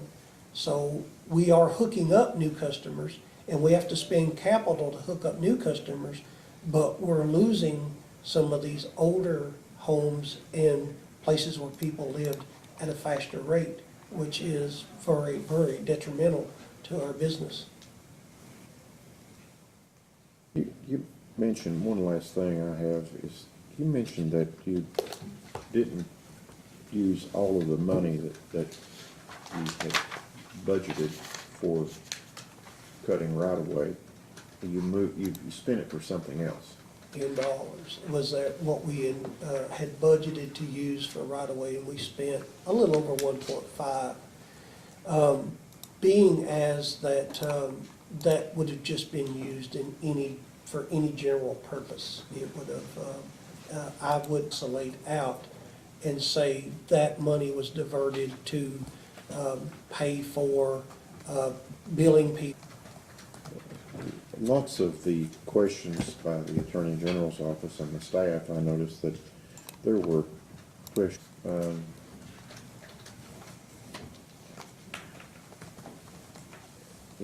I know you're new to this job, but aren't those questions that you might, and make those answers, but aren't those questions that this board and previous administrators might have expected would be asked here? And now, the reason I ask that, have you gone back to this board? Have you talked to this board about those things and said, hey, we need some real policies here, and various other things that couldn't be answered? Can you talk about the conversations that you might have had within the board and those 5-hour meetings to address some of those things? Yes, sir. So we have worked on our policies. We've tried to address some pay policy now. We are trying to go through our policy manual and evaluate what we think is that we need to prioritize. And of course, we have redone some of our policies. So I would characterize it as that we are in that process, but I think that process is going to take, perhaps another of the ones I think that were specifically asked by the Attorney General, as in we don't have those policies currently. So, but we are making that effort now. Well, and I want to say the Attorney General's office doesn't ask those questions because she's trying to be mean here today. She's just asking questions themselves. Yes. And be able to answer those questions, ask those questions of themselves and answer them. Yes, sir, I think that's fair. Thank you. How are you, Mr. Prater? Yes. In your direct testimony, you talked about exercising prudence and attempting to tighten your belt, cut expenses before you. The RECC had cut expenditures. Could you talk about your overall approach, how you went about deciding where you could cut, who was involved in those discussions? This would characterize it as the entire staff of Big Sandy, looking at some of those areas, trying to, identify anything that we could hold down, which is still an ongoing process now too with the staff. Okay. And the right-of-way cutting, I guess that was one attempt. Do you think that has resulted? How long have you had it? The forestry since the middle of, I hesitate to use the word experiment, but it was definitely by moving to all subsidiary workers, I do not think that it would be in the best interest of Big Sandy R.E.C.C. to have all right-of-way workers in-house, or even all crew now for all of the capital expenditure work, such as hooking up a new home. They cut the new right-of-way, and they cut right-of-ways, so an area where we're going to do a lot, like the hotspot trees that grow up, and you need to get to them before the next circuit round. But we've utilized them in that way, so our contractors simply evolved into a situation where they are used for very specific issues to sort of free up the contractors to do what they do best. Okay. So, as far as you know, so the 138 miles is you have. Yes, and that number is not an arbitrary number. We had a consultant in 2012 that came in and did a study of our right-of-way program. The recommendation was that Big Sandy get evaluated. A lot of cooperatives and IOUs cut right-of-way on a 5-year cycle. A lot of people believe it costs the least to maintain it perpetually if you're on a 5-year cycle. Plus, I assume less damage. It's my understanding that a 5-year cycle is the optimal cycle for the lowest cost maintenance perpetually. Mm-hmm. But 7 years is where we're trying to get, because we need that baseline, and then we can evaluate it. Maybe we would go to a 6. Maybe we would decide 7's okay, but I feel like that we will be, in the future, trying to move to a 6 or a 5-year cycle. But since you did this study in 2012, have you ever hit the 130? Yes. And you're asking for an additional $698,996, so $4 shy of 700 grand. Yeah, that ask is above 2023 expenditures. We spent over 1.5 in 2024. So $700,000 more than the test year. Yes. And how much more over last year? We spent 1.5 last year, so we're asking for approximately 500 more. Okay. So if you were asking from 2003 numbers, that's, I mean, you're asking, Yes. and is that what it costs? Well- $500,000 to cut 30 miles? Maybe not. The right-of-way costs vary depending on the 23. I looked at as much data as I could back, I think perhaps 16, 18 months. It was costing us about $11,000 per mile. Okay. When we closed out 2024, the average cost per mile was that money. It doesn't mean that we would just cut 138 miles. If we're awarded that money, perhaps we could cut 150 miles. And, whatever we can use, we will try to accelerate our right-of-way program. I don't think Big Sandy should be limited to a 7-year cycle. And if we were awarded money, it cuts more than 130, we would get caught up quicker. Okay. So you said which year was 11,000 a mile and which year was 10,000 It a mile? was, it's in the data, I think perhaps was $11,000 a mile. I'm asking, did it get better? Was it 10,000 the next year? Yes, it got a Okay. little better. And did that have anything to do with the Big Sandy Forestry? No, Is that the- just we work closely with the contractor, there's some more efficiencies, and it's hard because they keep cutting in not as heavy growth to cut, and more open spans for maybe farmland or hay fields and et cetera. Okay. So you were asked a question earlier about, I think you were asked earlier about the years in which Big Sandy earned more than a 2.0 tier. In those years, you still didn't meet your right-of-way. No, we didn't. And I think your response was that was because you couldn't find the employees. Yeah, in 2020, when COVID hit, I think I made this mention before, a contractor went from 12 employees to hire anyone to do that kind of work. Even in the years when you made more than what you're asking for in this case, or at least Yes. hit 2.0 tier or more.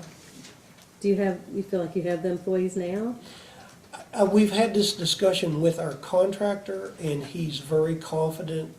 We have ramped things up a lot in Is the 2024. contractor Big Sandy Forestry, or you're talking about somebody Talking different? about a private contractor, Okay. R&H, which was the winning bidder of the last round of bids. Okay.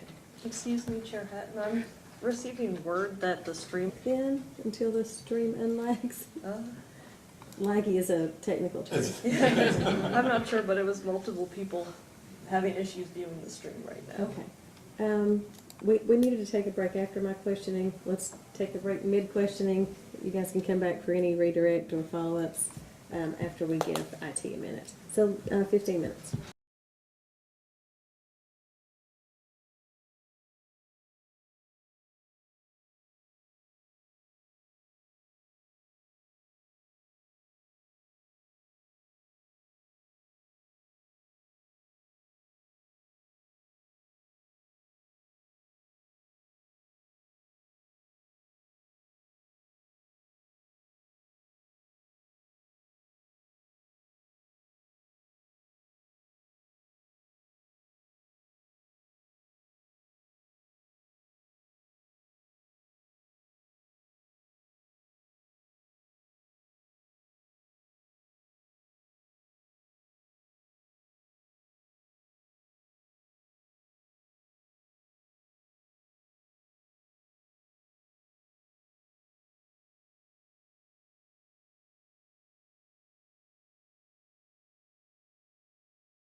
You are on, Chair. Thank you, Mr. Prater. I was asking you about right of way, and I can't remember what my last question was. Do you? No, I do not, I'm sorry. I think we were talking about whether you thought you had enough employees now, with to be able, if you have the money, to make these right-of-way miles actually get cut.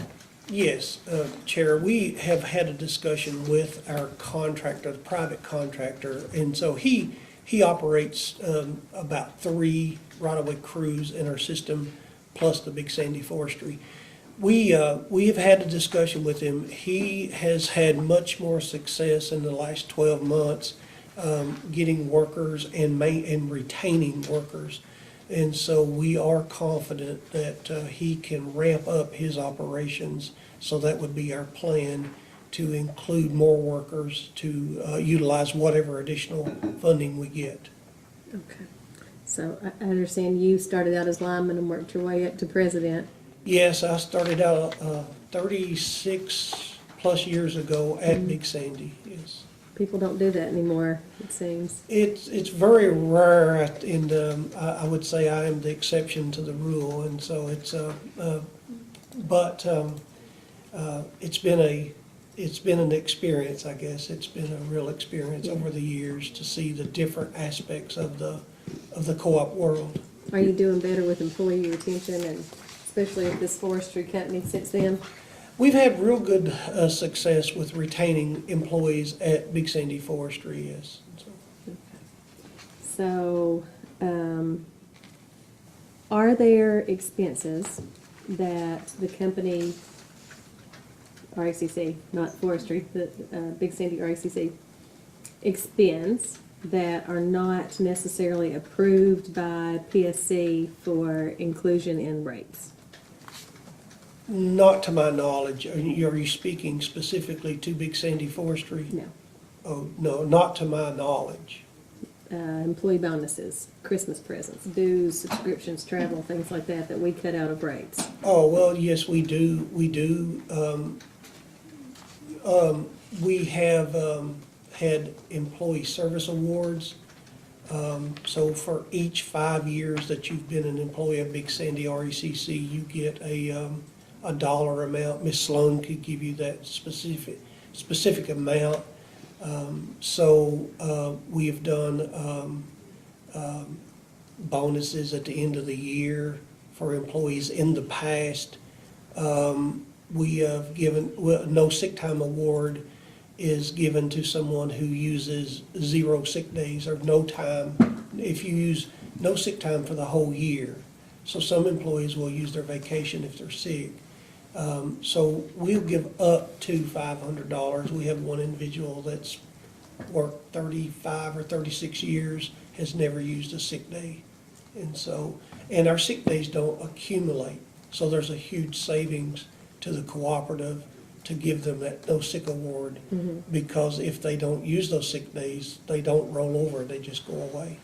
But my question is, for the expenses that the cooperative expends that weren't necessarily included in rates, so they've not necessarily been appropriated, where does that money come from? Does it come from your right-of-way budget? It has to come from just our general funds, and so.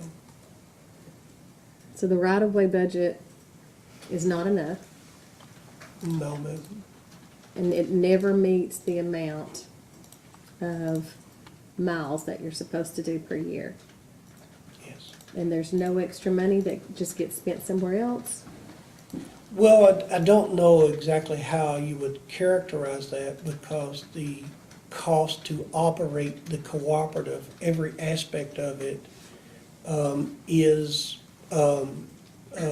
included. If we spent $1.5 million on right-of-way in 2024, the extra $100,000 that we had planned to spend on right-of-way would just get used and spread across every expense, outside of capital construction, of course. 10,000 a mile, 138 miles, that's 1.3, $1,380,000. Yes. But you can't do it for that. Possibly. if, if you're referencing, but in addition to that, we need money for hotspots, herbicide treatments and helicopter. So the 10,000 is not the total cost? No. So there are four basic components of that. One is, and I know I've probably thrown around a lot of different terms, circuit cutting is what I refer to when I'm talking about a 7-year cycle. We want to cut from, start at one point and cut all the way through to the end of the system in a 7-year span. So possibly $10,000 a mile for that component, it's possible we could cut 138 miles. But, so you're saying that the additional 700,000 that's being requested over the 23 test year is not just for the circuit cutting? That is correct. It also includes herbicide spraying to maintain the right-of-way. It includes hot spots, and I use some of these terms that you may not be familiar with, but like a yard tree will grow up faster because you couldn't trim enough out of it. Sometimes areas near the creek have a lot of water, so there's always places where there's excessive growth or it grows much faster that someone has to go in and between the circuit cutting and kind of clean those up. Okay. Commissioner Stacy had asked you a lot of questions about just the long-term plan for how the cooperative can make this drop in population, and of course, from Eastern Kentucky too, obviously, we hope the population doesn't keep dropping. Yes. We hope industry comes and some way to make a living and it doesn't quit dropping. But in the meantime, it's hard not to think that merger should be given more consideration. Who called the meeting of the merger? What was the reason for having a meeting to talk about merger? Several of the CEOs, and myself included, we just thought it would be good to sit down and have a discussion about it informally so that we could just candidly discuss with each other what, we felt about it. I don't know that any one person called that meeting specifically. It was just sort of a consensus among some CEOs. But after that one meeting, no consultant was hired, and there just isn't any interest. No. Why? And I can only speak for my perception of that, so I can't speak for the others that was there. But in my opinion, it was just believed that it would be difficult, expensive on the front end, and that it would not generate savings at a level that would make it worth the effort that you would have to go through on the front end, and that it would be a very long-term process to ever reach any savings. So you're looking years down the road. Because of closing offices? Well, obviously, one consideration would be, if you're going to, well, I don't say, and there again, I can only give you my perspective, and I'm not speaking for the others at that meeting. I felt like that there would have to be a central facility built somewhere in whatever co-op or co-ops that merge. So there would be substantial investments in a new facility that would be centrally located. You would still have operational satellite districts, and so there would be a lot of expense, and you theoretically could cut some staff, but you're not going to be able to make major reductions in the level of personnel needed to operate the new entity, whatever it be named. And so no one at this meeting felt like that would be a benefit to your member customers? That's the consensus that I got, and I don't want to speak for them, but that was the consensus that I got from the meeting. Anything else, Commissioner Stacy? No. Okay. Redirect? Yes, I do have a couple redirects. I'm going to go ahead and follow up on the line of questioning that the chair was just asking. If you were to merge two co-ops, you still have the same number of miles of lines to maintain, you still have the same number of customers, they would just be Yes. together. So when you're talking about you wouldn't really be able to decrease your employees, you're talking about all of your field staff, your crew, all of that kind of stuff that would have to still maintain those lines. Yes, I mean, you would have the same, exactly like you said, you'd have the same number of miles of line, the same number of poles, the same regulatory requirements for inspections and meter changes.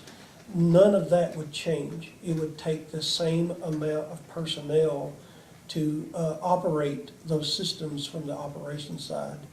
The only savings would be, well, potentially you would not have to pay two CEOs, you would just pay one CEO and one person who would head up a district somewhere, and potentially a few office staff, so. And then I also want to talk a little bit about, we were talking about the forestries, or the Big Sandy forestry several times. And you were talking about you take near the lowest, near the lowest bid that comes in, and you were kind of saying how you do that.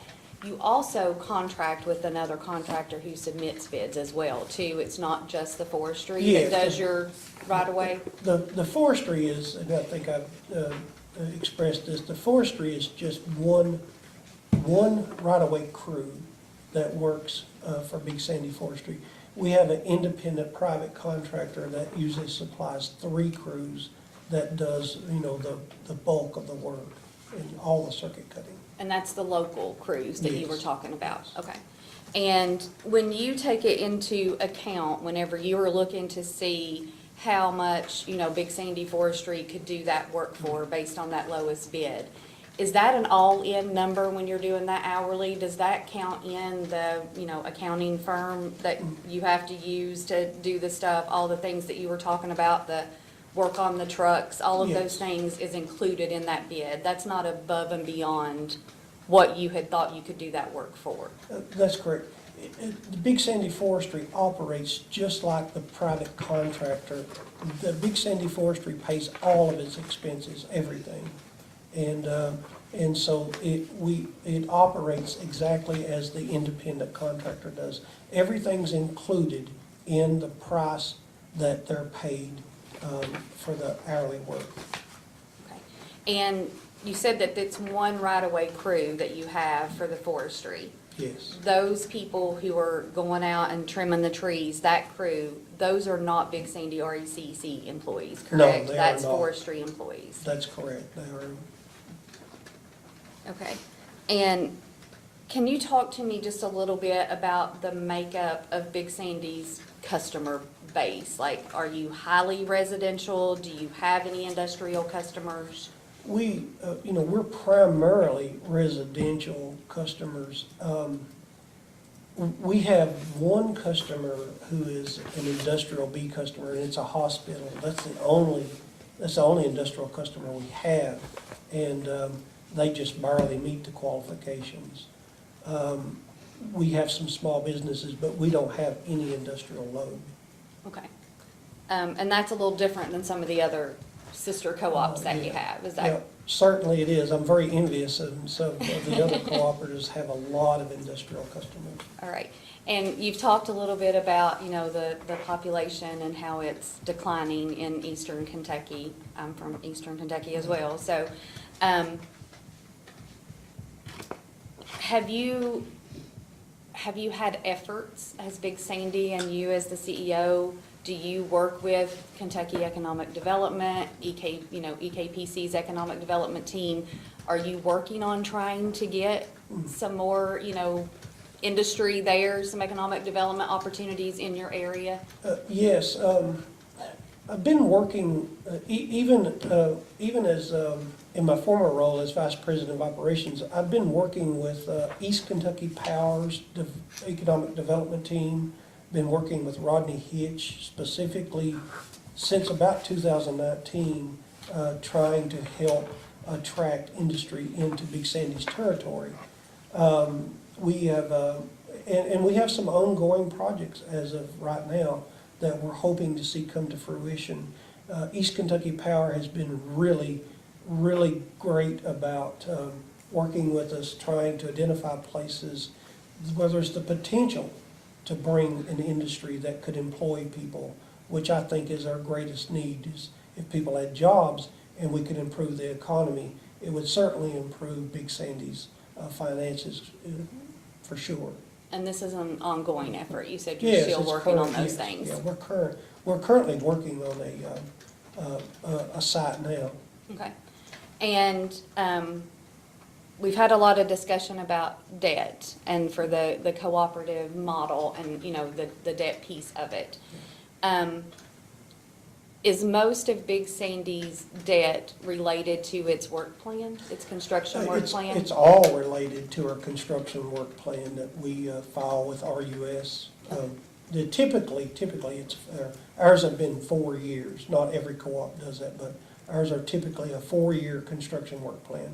And all the debt is directly related to those work plans. Okay. And those work plans are also filed with the commission, is that correct? Yes, they're filed with RUS and they are filed with the commission, and we have to ask the commission for, to make sure that they agree that those work plans are customary and ordinary work. Okay. And then you talked about that being kind of the cooperative model, was to, you know, take on debt. Do you believe that your debt is any higher, lower, average than your other sister co-ops in the state? And I don't have specific numbers, but in my discussions with others and looking at some of the other co-ops, I think we're probably average. And do you believe, I know that you all have hired Joni Hazel-Rigg to kind of consult and help, and she's a former CEO of one of your sister cooperatives for several years before she retired. Do you believe that she might have some insight as to the debt and how that was, you know, established for the cooperative model and things due to her experience? Yes, and Joni has served both as CFO and CEO, and I think she has an extensive amount of knowledge that she could share a lot more, probably detailed information than I could. Okay. All right, I have nothing further. Okay, and is there any recross from Attorney No, General Chair. staff? I just had one question. During the bidding process, does Big Sandy Forestry directly compete with the other contractors? No, they do not. Thank you. Anything further from this witness? Mr. Prater, we won't excuse you just because you're the lead witness. We may need to call you back. I bet your counsel's explained that to you, but you Yes. can step down off the witness stand. Okay, thank you. Counsel, would you like to call your next witness? Yes, ma'am. We would call Ms. Sloan.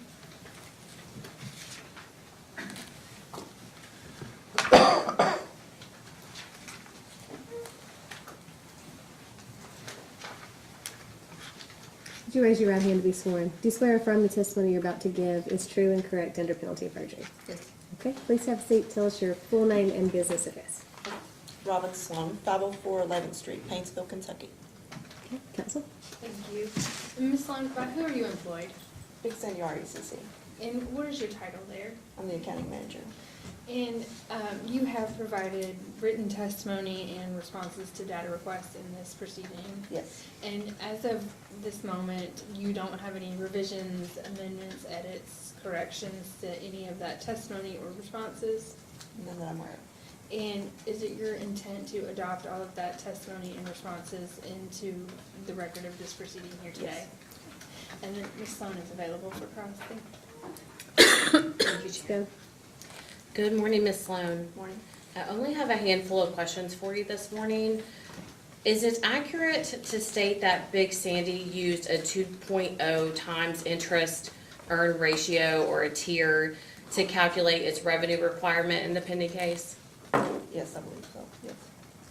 And Big Sandy's general financial loan covenants normally require a tier of 1.25, is that correct? Correct. And because the company is requesting a tier that's higher than what the loan covenants are, that increases the revenue requirement in the pending case, correct? I believe so. And by increasing the revenue requirement, that increases the rate increase on the customers, correct? Yes. Thank you, Ms. Sloan. I have no further questions. Staff. I'm going to refer to Myers direct testimony, page 16 is table GRN 5.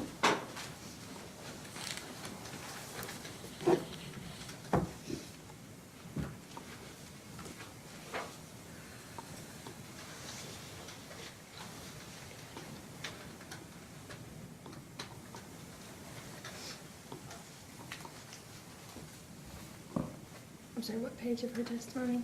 Page 16.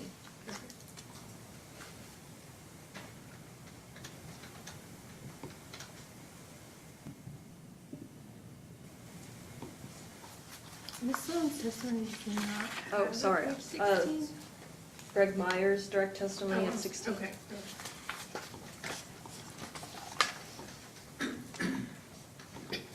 It's page 18 of the PDF, page 16 of the written page number. Thank you.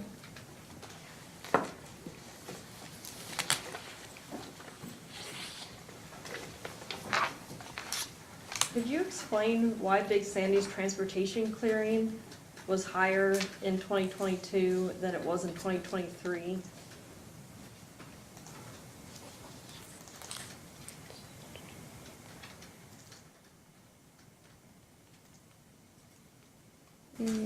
I'm not sure. Do you know if there's someone better to ask? I can defer that to Joni Hazelrig. Okay. And next, I'm going to be referring to the same testimony, but at page 22.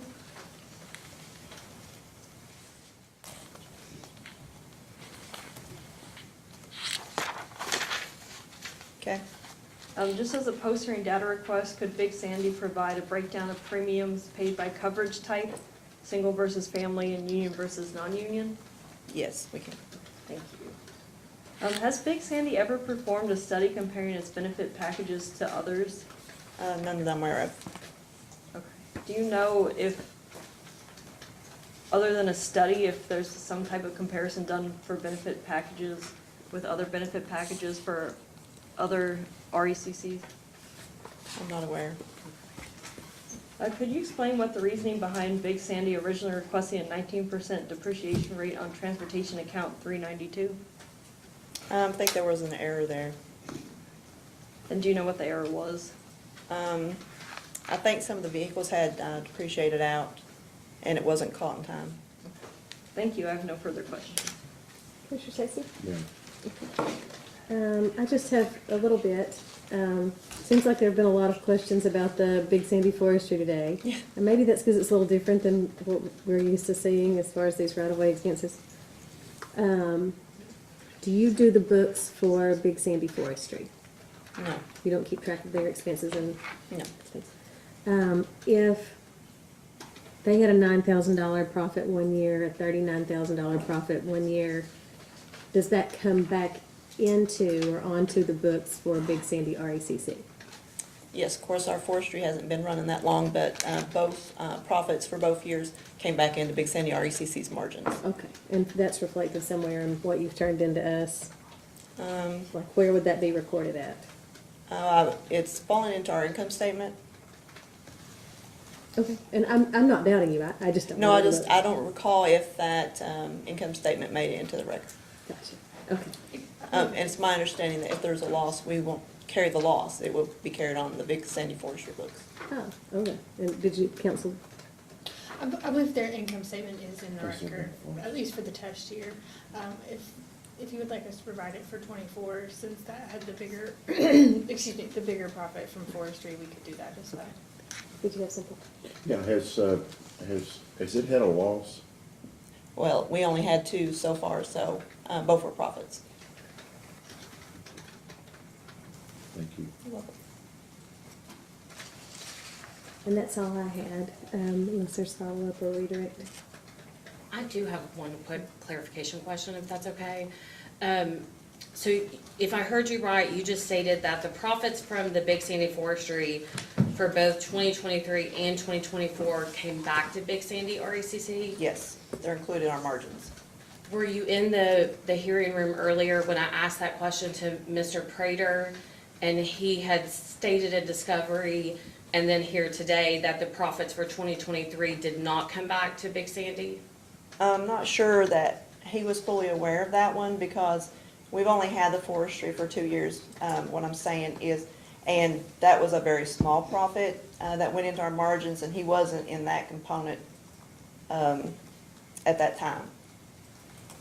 So do you know if the profits for the test year, is that reflected in the pending revenue requirement?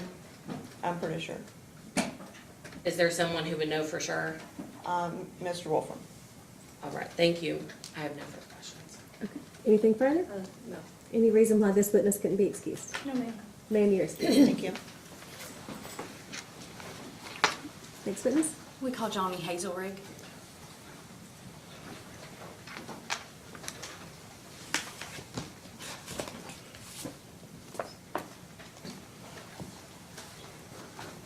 Ma'am, please raise your right hand to be sworn. Do you swear affirm the testimony you're about to give is true and correct under penalty of perjury? Okay. Please have a seat and tell us your business address, please. My name is Joni Hazelrig. My home address is 6227 Mount Sterling Road, Flemingsburg, Kentucky. Okay, counsel? Still good morning. Good morning, Ms. Hazelrig. Tell us how you are employed currently. Yes, I am retired officially from Fleming Mason Energy, another co-op here in the state, and was contracted by Mr. Prater shortly after he became CEO to offer some assistance and advice as they transition into new management. And in your prior roles, can you give us a little bit of background about your prior roles? I spent the last 8 years as CEO of Fleming Mason, and prior to that, I was the CFO for many years. So, Okay. And you did not cause any testimony or anything to be filed in this proceeding, correct? no, I did not. But you did assist in the preparation of the case and helping on some of those issues. That is correct. And one of the big issues I think that you helped on was the depreciation that That is that has correct. been asked about. Okay. The witness is available for cross. We have no questions for this witness. Counsel? I just have one question. There's a question that was deferred to you. It's from Myers Direct Testimony on page 16 regarding the transportation clearing. Do you know why 2022 amount was higher than any of the other years, including 2023? So I did notice that anomaly, and I did not dig into it to see specifically. Big Sandy changed their software late 2021, and I suspect that part of that was more or less a learning process on that. I feel like the 2023 number is probably more accurate. And it could have also stemmed back, they could have had a lot more expenses that year, but I did not dig into that number If we asked as a post-hearing data request, do you think you'd be able to provide? to maybe break down some Yes. of that. Yes, I think so. Thank you. And that's all the questions I have. Okay.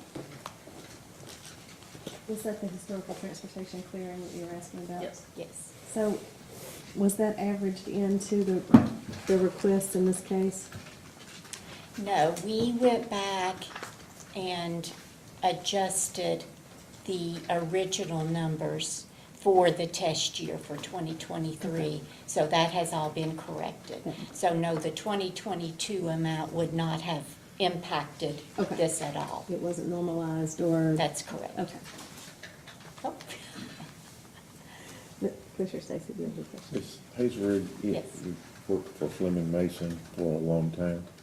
yes.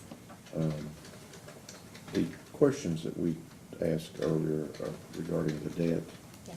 is it, the debt with Big Sandy, is it pretty similar to the Yes, it is. same Fleming Mason? Electric co-ops are capital intensive, and they have historically relied upon long-term debt to finance all of their capital projects from day one. So all electric co-ops are debt reliant for their capital structure. And the rates are primarily designed to cover interest cost on that. So that's what kind of comes around. And Big Sandy, in my experience, has been very diligent in keeping up with, they have a very competitive blended interest rate on their long-term debt. They've made some very wise decisions about refinancing debt when they could, but they are very typical of a co-op. At least when you speak about the co-ops in general, is it typical that these debt balances are continuing to rise gradually over Yes. time? They do normally, the only time you can avoid that is if you are making good margins. So if your co-op is growing and you have a sizable load, some loads to help offset, some co-ops that are fortunate enough to be in that position and that are making good margins can finance capital expenditures through cash. But certainly in the case of Big Sandy right now, where they are not growing and, they still have capital expenditures, they are more reliant upon debt. So how does this debt affect their financial health or projected out into the future? How do So you see that? the tier is heavily tied into the interest expense. So the tier that they've requested of 2.0 is a reflection of their interest cost. So that, they have to make enough margins to have their legal requirement on tier. And what they requested, is that, in your opinion, Reasonable, it's yes. reasonable and Yes, it and is. it does that? And that's pretty customary for as long as I've been in this world, the 2.0 tier, because, so many variables can knock that, you have a bad outage year, you have unexpected expenses, that affects your tier as well. And so the 2.0 has always been the baseline that you ask for in a rate case. Okay. All right, Okay? thank you. Redirect? I do not.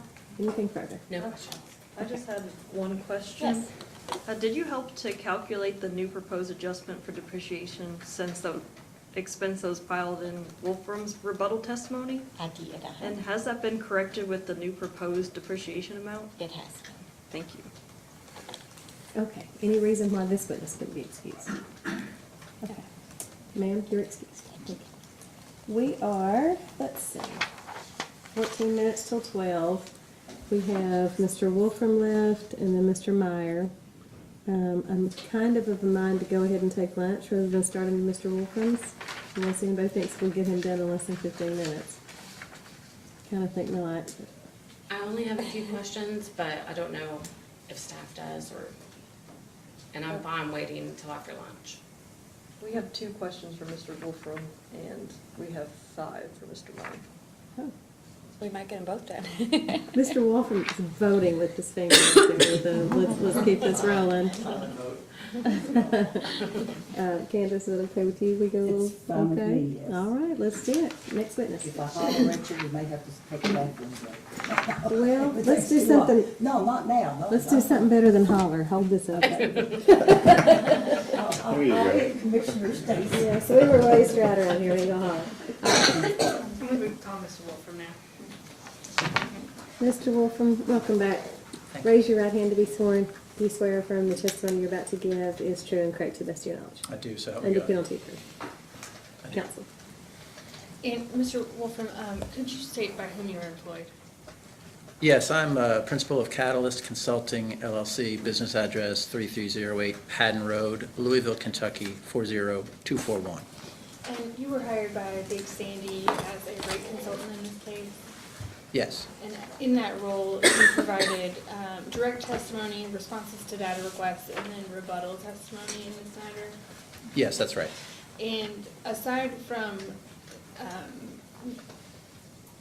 revisions that were placed in your rebuttal testimony, you don't have any other corrections or anything that you need to make to your direct testimony or responses to data requests? That's correct. And is it your intent to have all of those responses and testimony incorporated into the record of the proceeding today? Yes, it is. I don't have any other questions, and Mr. Wolfram is available for cross. Okay. Ms. Thank you, Gibb. Chair. Good morning, Mr. Wolfram. Good morning.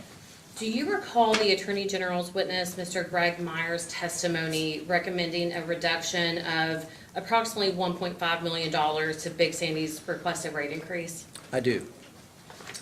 And in response to the Attorney General's second request for information, question 26, the company provided an updated revenue requirement that included corrections to director fees and wages and salaries, which reduced the revenue request by $65,776. Do you recall that? I do.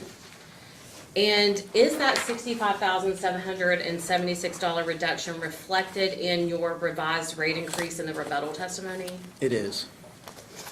And in response to the commission staff's third request for information, question 3, the company corrected the regular time wages and salaries for the part-time and summer employees so that those wages were not calculated on that standard annual full-time hours, but instead kept as part-time hours, correct? That's correct. And this correction reduced Big Sandy's rate increase by $73,409, correct? I think that's correct. And is that $73,409 reduction reflected in the revised rebuttal rate increase? Yes, it is. And finally, did you agree in your rebuttal testimony with the Attorney General's expert witness, Mr. Myers' recommendation to reduce the proposed depreciation expense in the pending case? I did agree that the as-filed depreciation expense was incorrect, and we, Big Sandy reviewed the depreciation schedule, the pro forma adjustment in my testimony, as Ms. Hazelrig mentioned, and we revised that and did include that in addition to all of the other revisions that you've mentioned that we were aware of in my rebuttal testimony. It may not be the exact, in fact, I'm certain, it is not the exact same thing that Mr. Myers suggested, but we went to source data and adjusted all of those things so that they're correct to the best of our knowledge and included that in my rebuttal testimony. And this depreciation expense correction reduces Big Sandy's rate increase by $434,110, is that correct? Yes, compared to the originally filed amount, that's correct. Chair, as a post-hearing data request, our office will ask Big Sandy to provide a breakdown of the $597,077 reduction that came in through rebuttal, just to make sure that we can fully understand how Mr. Wolfram got to that calculation. If you could break it down between the issue, for example, the depreciation, and this is how much, what all is basically what all is in that $597,077. And if it's already somewhere in the record, please give me the citation and I can take a look, and then I won't have to issue the post-hearing data request. We just couldn't find it. So may I clarify? Sure. So we can certainly provide I'll call it a reconciliation, that might be too strong a word, but it would compare the as-filed revenue deficiency and each individual proposed pro forma adjustment on an as-filed basis, and then compare that to those same amounts in the rebuttal testimony. And the difference in those things should equal the amount that you mentioned. Is that the level of detail that would be acceptable? That would be, yes, that would be We could helpful. absolutely provide that on a post-hearing basis. Thank you, Mr. Wolfram. I have no other questions. Okay, staff?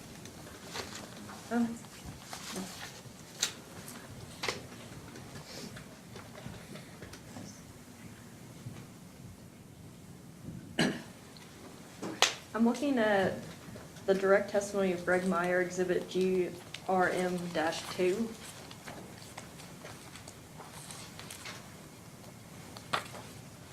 I'm there. Okay. Do you think that based off Mr. Meyer's testimony that Big Sandy's transportation account 392 should be fully depreciated and have no depreciation expense included in the test year? I'm sorry, maybe I'm not there. It looks to me like GRM2 has to do with usage by month. Oh, I think that's tabled GRM2. I'm actually looking at exhibit. Oh, GRM2. I'm sorry. Sorry. Well, I don't have the exhibit here, but can you, if you repeat the question, I think I could answer it. Okay, sure. So based off Mr. Meyer's testimony that Big Sandy's transportation account should not be fully depreciated and have no depreciation expense included in the test year, do you agree with that statement? I do agree with that statement, and I think that the company implemented that correction in the revised exhibits, the JW2, in my rebuttal testimony. Okay, thank you. No further questions. Mr. Stacy, No, I don't have any questions. how are you doing? I feel good, but I suppose that how I'm really doing will come at the end, right? Thank you. So it feels like when you testify on multiple cases that I ask you the same questions, but we're building a record in each case. So in some cases, if they're repetitive, maybe you forgive me. Each co-op's different, Yeah. so that's a fair point. But in general, in this case, I wanted to ask you about the year-end customer number. And Big Sandy rounds up that number, and the Attorney General has disagreed with rounding up because you can't have. But I know that we can't have half employees. All employees are a whole number. We can't divide them up. But can you talk to me about why Big Sandy rounds those numbers and why it matters? Sure, so what the year-end customer adjustment does is maybe the place to start, right? So a year-end customer normalization says, over the course of the 12 months in the test period, the number of members varies. So, but on a going forward basis, when rates are in effect, what's the best number of customers to presume, for want of a better word, would be in place? The best number is what you had at the end of the test period, because if we, say we gained a customer every month over the course of the year, and we started with 1. Well, then we have 13 at the end. Now, the average would be 6.5, and you don't want to set rates based on 6.5, because you already know you have 13. I don't want to interrupt you while you're on a roll. I know you Please. got your flow going here. But is this customer base growing or shrinking? So at large, but it depends on the class. So, and again, it's only over the course of the 12 months of the test period. So on the year-end customer adjustment for residential schedule, which is A1, we actually have one more customer at the end of the year than we did for the average of the year. So you could round and say that's flat, but I suppose not everyone likes rounding, so I'll say that it's one customer one customer more at the end of the year than the average for the year for You only residential. looked at this rounding up for the one test year. We're not talking about multiple years. I'm not going back We're more than only 1 doing year, the that's right. historical test year Just here. over the 12 months. And for that year, there was not a decrease. So for residential A1, one customer. For Schedule A2, which is the small commercial, 2 customers. For the large power, 1 customer. For the other large power, it's a little bit of a different sizing, -1 customer. So in general, over the course of the 12 months, the year-end number of members is very close to the averages over the 12-month period. Okay. Again, just looking at the 1 year. Now, you go back 5 years, it's a different number, but for rate making, we use 1 test year and reset the revenues to reflect the number of members you had at the end of the year, and that's what we did here. Okay. All right, and then the weather normalization. Have you seen studies, or is there an industry norm? And is that industry norm changing with the way weather, regardless of what you think the cause is, it's obvious that weather is changing, weather's getting more extreme. What is the industry accepted, or what time period would you say is normal to weather normalize? 5-year, 10-year, 20-year, 30-year? So, yes, I have performed weather normalization analyses for electric co-ops, and I have also reviewed other weather normalization adjustments in electric rate cases here in Kentucky. You have to go back a ways to do that, because the last case I saw that had one that was an electric case was 2011.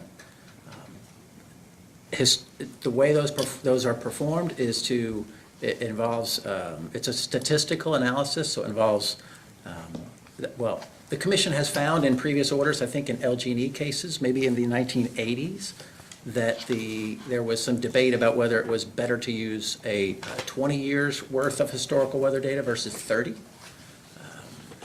The commission made some findings in those orders to that effect. In my view, the larger number is superior. I think the commission actually found that also in some of those orders in the 80s, that a 30-year average is better in terms of weather. Looking at 30 years of weather is better than looking at 20. They also involve applying a statistical bandwidth on a monthly basis to usage, so that if the test year is within plus or minus one standard deviation of the historical average, then you don't need an adjustment. You have to be outside of that bandwidth statistically in order to have an adjustment. And so it is again, I don't want to get too deep into it, but it's complex, and it ordinarily would involve either 20 or 30 years of historical weather data. Is that changing? There are some people who say that we shouldn't be doing that because the changing environmental conditions in recent years relative to history may make those longer historical periods not applicable. But from a statistical standpoint, I think the longer time period is still superior and should be used if you're going to conduct a formal weather normalization analysis. That's my opinion. Have you ever seen both done in a case where we do a 5-year and a 30-year to see what the difference is? I haven't. And mostly because it's rare. In other words, in electric rate cases here in Kentucky, and they're not very common. In gas, it's very common because space heating correlates, gas usage for space heating correlates very closely to weather. But for electric, it's a lot more difficult, in my opinion, to tie the weather to the drivers for consumption. Okay. Switching gears. Overtime costs for the test year. There was a recommendation from the Attorney General that we should use a 5-year average. Why shouldn't we do that? So the reason is, I think, what I would call the matching principle. In other words, if you use the test year amounts for certain expenses, and you should use that same test period for certain revenues. If you're going to hand pick expense items and replace test year amounts with some kind of historical average, then what makes that particular thing over time unique? Why would you also not pull out, 5-year average for electric revenue, or for other electric revenue, or for other items in the test period? It's all just a matter of remaining consistent and not cherry picking individual items that might be trending upward in order to reduce them in the test period calculation. That's the reason I think it's appropriate to use the test period amounts. Okay. Give me a second to review here.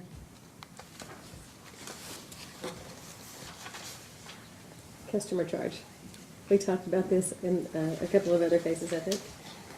You're recommending a high one again. And although there are a number pending, if this one were granted, it would, I believe, be the highest of all the co-ops in Kentucky. Maybe all of the utilities in Kentucky. What's your argument for such a high customer charge? So the reason the customer charge should be higher than it is because the cost to serve, as determined through the cost service study, is high. It's, on the revised rebuttal basis, it's north of $42 per member. Is it still $42.64? It is. And that number stems from the cost of service study, which, if you think about it, the more rural the utility is, the higher the customer charge should be, because you have fewer members on the line per mile, say, to share those fixed costs.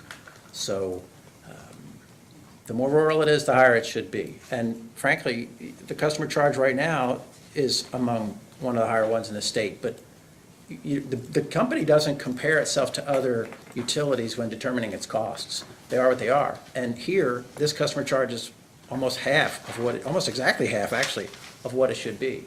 And that means every time, it means for every customer, for every member, the utility has to make up $21 a month in its energy charge.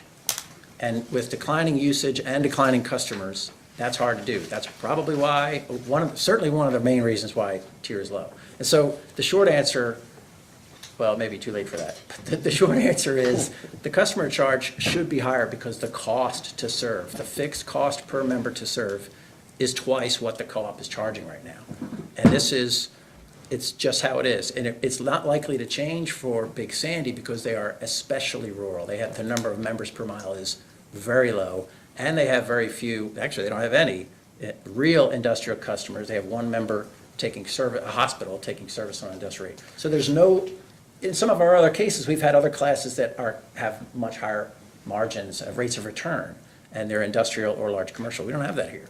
And so that's the reason. It's the reason we have, that's the reason it's take a long time to pay off debt. It's the reason that they're having these struggles with paying for tree trimming and paying for everything because they're not collecting enough to cover their costs. It's almost exactly double what they're charging now for the residential class. That's right, $21.95 up to $42.64. Not as drastic for the other classes.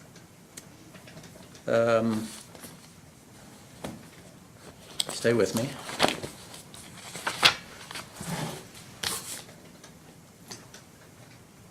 Yes, I think that's correct, because the other classes have higher customer charges in their rate schedules right now. It accounts for, well, it attempts to make corrections for some volatility and unexpected expenses as well, if you have more of those fixed costs. I think that's true, but the issue is that the other classes are just small compared to residential, the A1 class, farm and home is what it's called. It's 75%, 76% of the revenue. And the rest of the revenue is divided across 1, 2, 3, 4, 5 classes plus lighting. And so it's a tiny lever. If you wanted to spread that out, which we're doing, we're spreading cost out across all the classes but one. The small commercial class had a 7.5% rate of return. So we don't have to change them. They're paying more than their fair share now. We're leaving them alone. Every other class is getting an increase. It's just that residential's getting more of it on the customer charge. The other classes are getting it on either demand or energy charges based on what's the results of the cost of service study. Every case we talk about right-of-way expenses, you testify in a lot of these cases. Have you seen any other utility or either investor-owned or co-op try this approach of wholly owning a subsidiary company that does a lot of the right-of-way work? Is this novel? Is it becoming commonplace?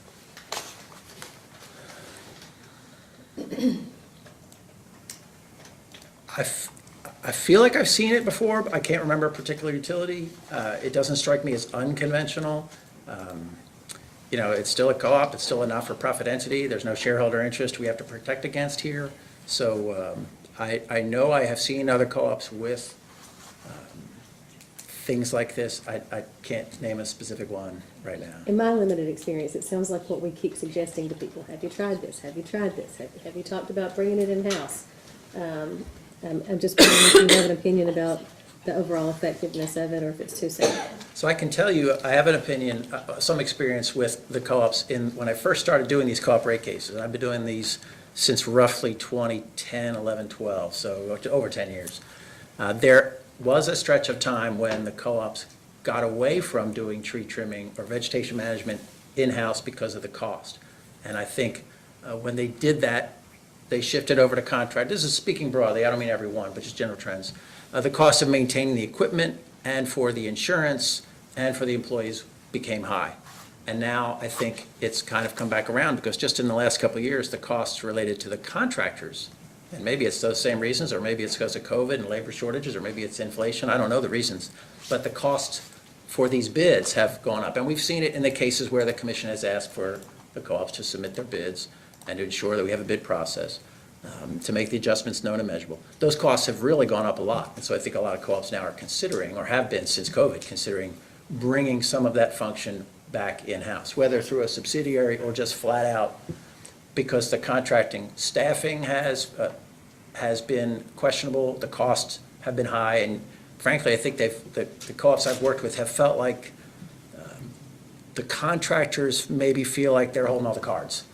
And so if you bid, you may go out to bid and get one response. Or maybe it's two responses, but they're not local companies, they're national.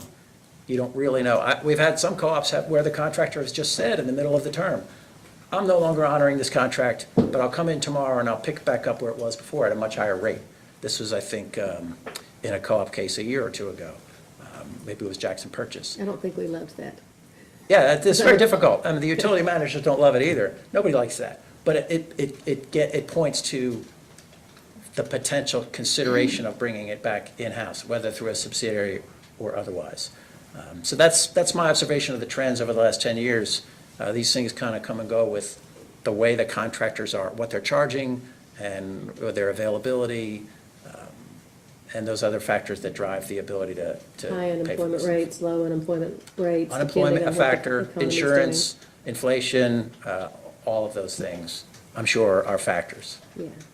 And then finally, I think some interest was piqued this morning in discussing a merger. We talked a whole lot, in this state at least, about merger of water utilities and regionalization of water utilities. And I hadn't heard it discussed quite as much in the realm of electric co-ops. Is that a trend that you've seen elsewhere? So there have been mergers of electric co-ops in the past, but I think my experience, it's relatively limited. And I think one of the barriers to that is that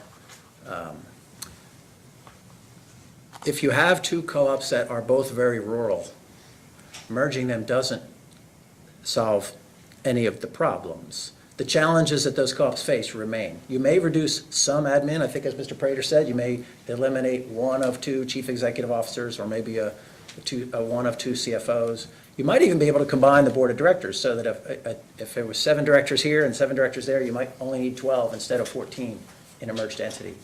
But the bulk of your costs for providing reliable electric service are unchanged. You may still have only 6 members per mile. You may still have only a hospital. If the other co-op doesn't bring a lot of industrial to bring value and help sort of reach an equilibrium between the two, then there's not much savings to be achieved. And frankly, just to be candid, there's probably some practical or political barriers to that as well in terms of directors, voting to eliminate positions of directors. That seems challenging. And so that's what they would be doing. And I think in most cases, maybe not, but it's certainly possible. Those cost savings are going to come from the people who benefit from paying those costs. And so there's just, Congress doesn't vote itself pay reductions, right? I mean, the same kind of an idea. So I think there's some challenges there, but I think the biggest one is just the fact that these are rural areas. There's not cities, there's not, for the most of them, not a lot of industry, not a lot of areas where the benefits can be spread across the rest of the footprint to the rest of the membership. Okay. That I see as the big challenges. Thanks for that. Not just Big Sandy specifically, but just at large. Yeah, thanks for that. We have 120 counties in a rather small state, and there's been talk for many, many years about combining counties because you could save the expense of all the county officials, the courthouses, all that. It's never going to happen. Nobody's ever going to vote to make that happen. So I get the political and personal and all those implications, but just wondered, would it take an extensive study? Certainly would, because no co-op board would elect to move forward on that without having some reliable analysis around the benefits that its members would inure. And that would require a study, at least a study, maybe more than that. Redirect? I just have 2 very quick questions.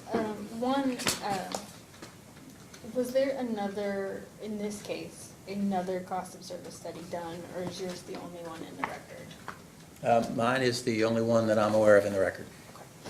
The other one, this might be kind of ineloquent, but there was a lot of talk about how Big Sandy had budgeted $1.6 million for right-of-way, but they only spent $1.5 million for right-of-way. That's based on their revenue, right? So they could say in January, we're gonna budget $106 million, or $1.6 million, but then come June, if they haven't brought in the revenue, then they can't spend it. That's true. I mean, the budget's got revenue and expense sides, right? And they're set the year before or the beginning of the year, and so the budget, maybe it gets changed periodically throughout the year, but if the revenue isn't there, then the expenditures can't happen either, and you have to spend less than the budget, because your revenue may be less than budget. And actually, on top of that, there's the fact that, the right-of-way requires scheduling and planning in advance. And it may be that, the year progresses, and June is not the same as March, is not the same as November. So however the tier shakes out, tier could shake out a certain way because you had a mild fall, and then tier dropped off at the end of the year, and you already spent some money on right-of-way. The converse is also true. You could have a mild summer, so curtail right-of-way, and then you have a very cold November, December, and tier pops back up. It's too late to spend the money on right-of-way. You can't do it. So that's just a budgeting, a part of the process with budgeting, I think. And that was all I had, thank you. Okay. Ms. I have Good? just a few extra questions. Mr. Wolfram, did I hear you testify that all the other rate classes, in addition to the residential, are also having their rates increased? I did say that, but I misspoke because lighting is all, no, I stand corrected. That's correct. We're proposing revenue increases to every class except for the commercial and small power in rate A2. That was the question. So from my understanding of the discovery responses, the commercial and small power will not have a rate increase, correct? That's correct. Every class except them. And the commercial and small power's monthly customer charge right now is $30.98 a month. Is that correct? Subject to check. Is No, that's that correct. 3098. And then one question was deferred to you from Ms. Sloan. Do you know if the profits from Big Sandy Forestry are reflected in the pending revenue requirement? So I do know that I did not take them out. So I don't know where they are. They're either in other electric revenue or they're in non-operating margins for other, but they were not removed from the financials when I developed the revenue requirement in Exhibit JW2. Chair, the Attorney General's office will issue a post-hearing data request just to try to get more specificity on that and where, to make sure that those revenues are actually in the revenue requirement in the pending case. Other than that, I don't have any more questions. Okay, staff? Sorry, I just had one more question. I just wanted to I'm basically gonna re-ask the question asked earlier just to make sure that do you agree that account 392, the transportation account, should be fully depreciated?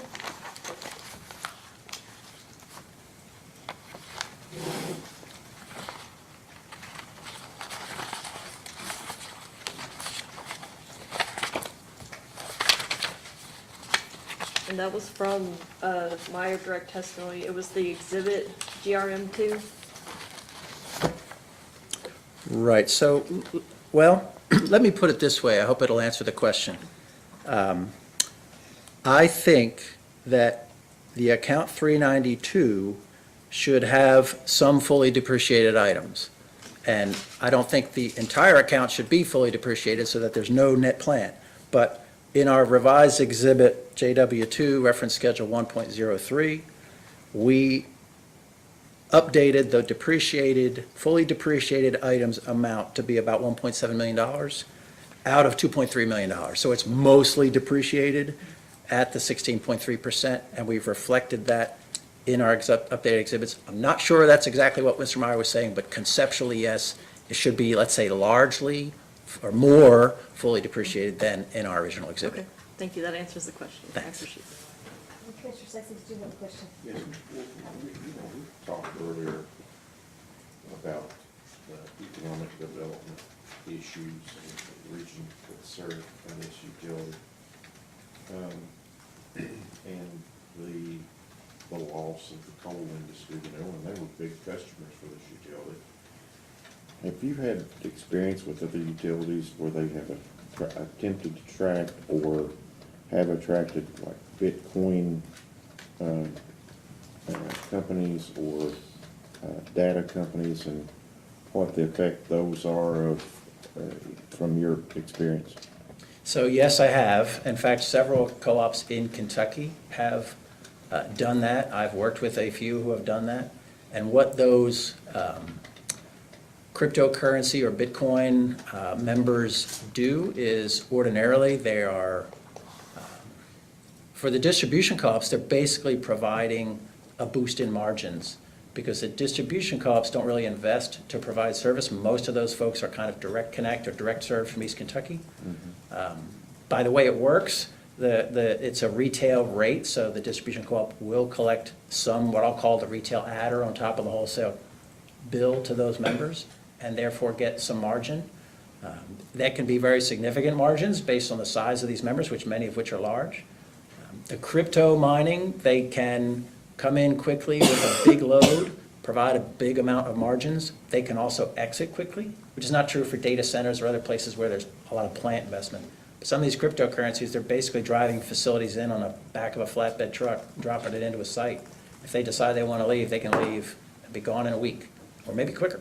So what it does for these co-ops is it's kind of a high risk, high reward. If you can get some of those and they remain, it's a very favorable advantage towards margins. But you have the risk that they could leave and you would have to make that up. And, you know, all those people are looking for a low-cost energy. So tell me about that. I mean, which comes first here?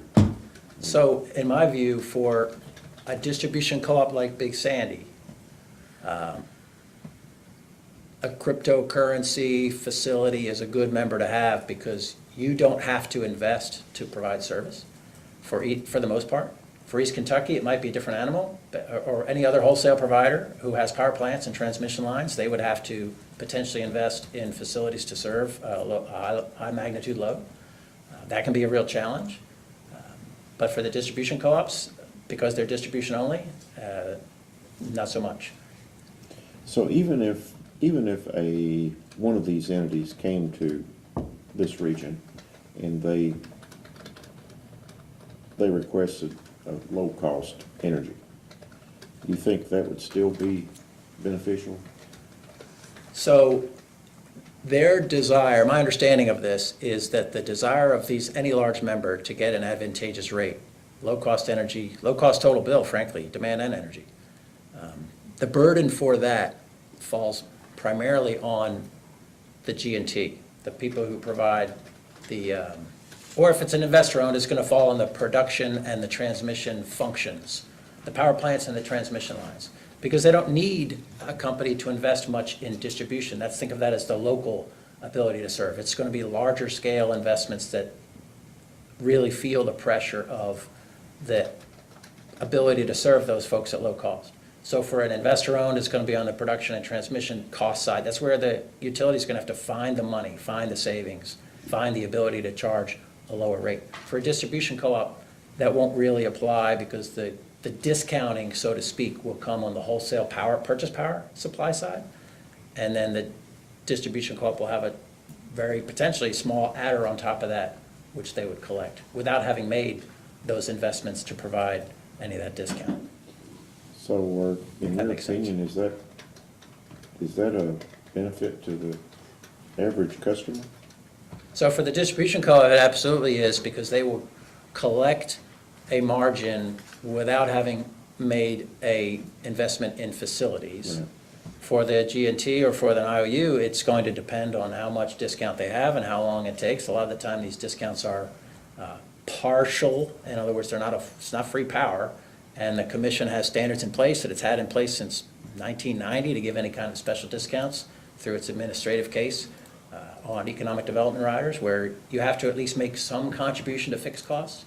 So the commission has protections in place for the rest of the members or the rest of the customers for an IOU under its administrative case number 327, where it can ensure that those protections are there while still providing a discount to these big customers. And a lot of the time that discount is phased out over time. So it's more of a short-term incentive to come here. And once you're here, then you're starting to contribute to fixed costs where everybody can benefit with, by having those contributions. And so those protections, that have been instituted, are they guess they're really kind of a disincentive to one of these companies that want to come there and hook up directly to and because they're trying to, the commission in the past has tried to protect the customers, but in the end, maybe they cost the customer to maybe possibly pay a higher rate. Is there anything to that? I think my understanding of these kinds of big loads right now is that well, a couple things. Number one, the big loads want a lower rate because they're a big load, and they know you're going to make magnitudes of dollars in terms of margins will be higher because they're big. So you make it up in volume. The protections you have in place, yes, is a regulated utility at a disadvantage to an unregulated utility? I think possibly with respect to securing that other customer. Now, the remaining customers are probably better off because they have those protections, right? So they're not picking up the cost of funding some large data center or But if a someone data else. center is going to come in and they're going to locate in a place where the hookup is practically nothing, is there a disincentive for a utility like this one, for instance, not to give them a lower rate and make a small margin on a great deal of energy use? So all else being equal, I don't think so. I think, if the utility can have the customer contribute to its fixed cost, even if it's just a tiny bit. It may be less than other customers will contribute to the fixed cost, but if it's still, more than it actually costs to serve them, then everybody wins. And I also think that anymore, some of these big customers they're picking their sites because I know I can go into this site because it's already big enough for me. And the rate is secondary to the capacity, to the sizing. They will be willing to pay for transmission upgrades or distribution upgrades, maybe even some power supply, if they get to go here because they're so big that the number of places they can go, they understand that that's limited. That's more of a very recent trend from what I've read, but I do think it can be, it's not a barrier. You can absolutely, it can be advantageous to both a big customer and to the utility for them to come here because of all those direct. And can that also, and you're saying if it's advantageous to the utility, it's also advantageous to the small residential customer? Absolutely right. By the utility, I mean, for a Big Sandy, Right. It's the members, it's the other customers, because this bigger shop being here provides direct, indirect, and induced benefits. It also, all else being equal, could, over time, lower rates for everybody else. Okay. Not immediately, but over time, Right. it could Okay. do that for sure. Thank you. Any further redirect? All right, any reason why this witness couldn't be excused? All right, sir, you're excused, then. Thank you. Anybody need a break? Candace, be good? Any final witness? All right, let's roll. Attorney General, call your first witness, please. Thank you, Chair. The Attorney General's office calls their expert witness, Mr. Greg Meyer, to the stand.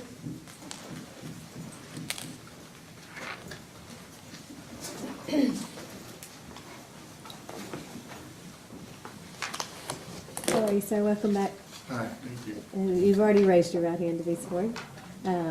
You've done this before, I think. I believe. You swear or affirm the testimony you're about to give is true and correct to the best of your knowledge under penalty of perjury. I do. Thank you. Please have a seat. Tell us your full name and your business address.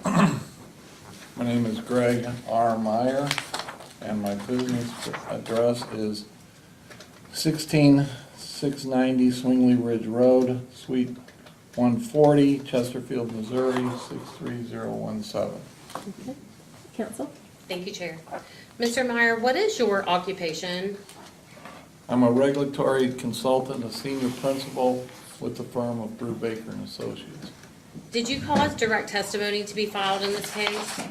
I did. Do you have any additions or corrections to your direct testimony? I do not. And did you file responses to discovery in this case? I did. And do you have any additions or corrections to the discovery responses? No. Is it your intention to adopt the direct written testimony and discovery responses as your testimony in this matter? It is.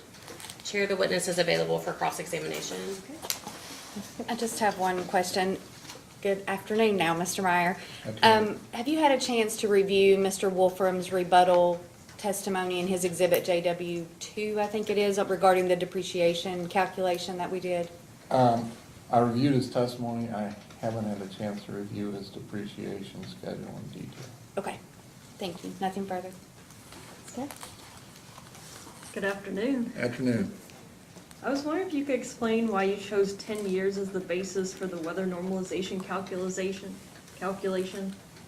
Well, 10 years, when I noticed that the heating degree days and the cooling degree days during 2023 were what I considered abnormally low, I looked at a previous 10 years and verified that, and then calculated an average usage per customer over 5 years. And did you consider using a longer time period, such as 20 to 30 years? Yes, I mean, I was just trying to determine, or to validate that the heating degree days and the cooling degree days during 2023 were abnormally low, and I think that's shown in that table that I presented in my direct testimony. Let's see if I can find that.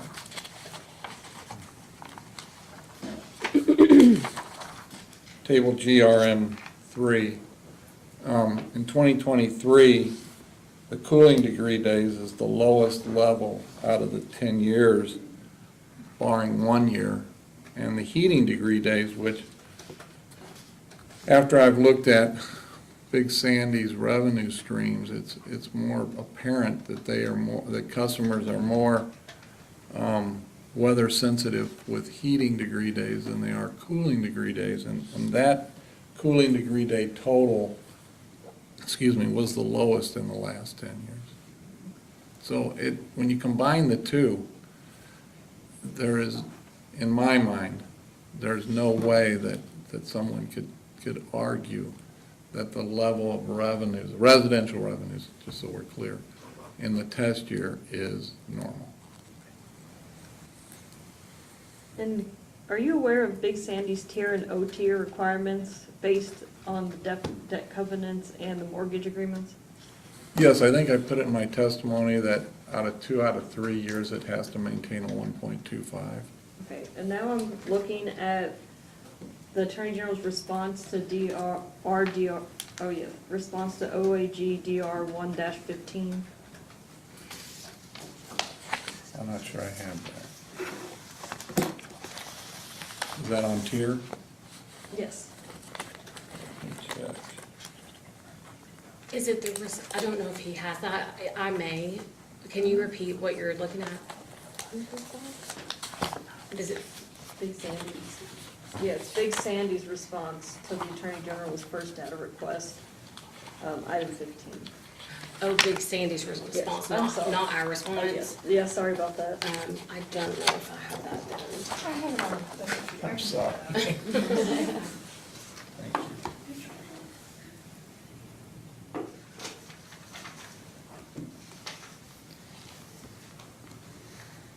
To the AG's 113, 115? Yeah, 115. 115.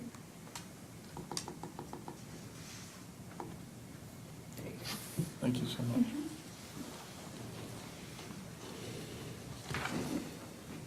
Okay. Since 2017, how many years did Big Sandy not meet their tier requirement? Under the covenant that we just described, Yes.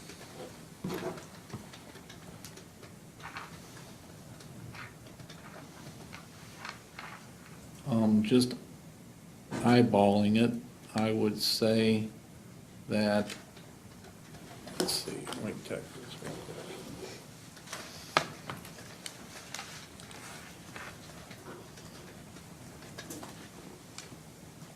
They might not have accomplished it in 2022 and 2023. And And let me, if you could, I could. The issue we just talked about, revenues, that affected that tier in 2023. okay. And how about for O tier? The same question. Oh. Let's see here if I can get that. for O tier, using the 1.25, it would be 2021 through 2023. And do you know what Big Sandy's tier was set at in its last rate case? Excuse me, could you repeat Do you that? know what Big Sandy's tier was set at in its last rate case? No, I do not. Could you explain why a tier of 1.85 is sufficient for Big Sandy to meet its debt obligations? Well, all you have to maintain is 1.25 over a two out of 3 years. So what you're building in is additional funds to meet unexpected expense increases. But what hasn't been, I don't think, adequately addressed is a major portion of the O&M expenses for Big Sandy is their purchase power from their distribution and transmission from their generation and transmission company. And those funds are protected through a recovery mechanism. So the excess tier over the 1.25, that's what you should be measuring, those dollars associated with the exposure that you have to other O&M expenses.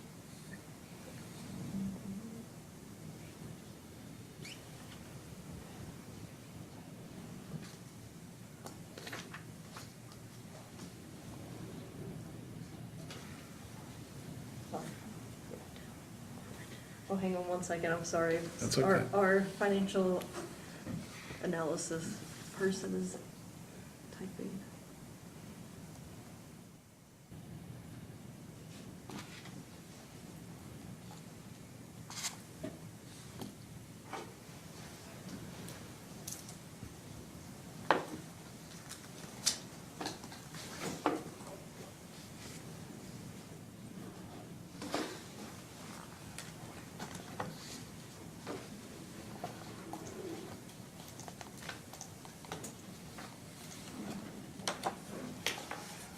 I don't think we have any further questions, That's thank you. fine, thank you. Commissioner Stacy? Yeah. I have a few. So, if I understood correctly, since 2016, the only year that Big Sandy, RECC did not meet their tier was 2023. Well, remember, the caveat is that 2 out of 3 years, you have to maintain 1.25 average, Okay. right? So if you look at 15A, Is that for O tier? that's for tier. For tier, okay. I'm just eyeballing this, so. Okay. But it appears from this analysis that they wouldn't have met it, the 1.25 for 2022 and 2023. Okay. Because you combine those two, I'm not a mathematician, but that's 2.01 combined for 2022 and 2023. And if you took the average of that, it'd be 1.015. Okay.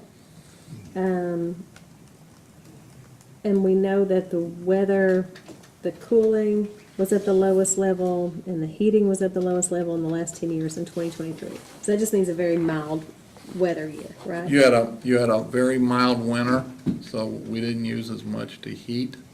You had a very mild summer, so you didn't use as much to cool. So that And it means- happened, in the same year. So revenues were down, Right, okay. And so that's why we attempt to weather normalize. correct. And do you feel that the revised revenue request, as it stands now, has adjusted for that fact? No. Okay. How much more, in your opinion, do we need to adjust?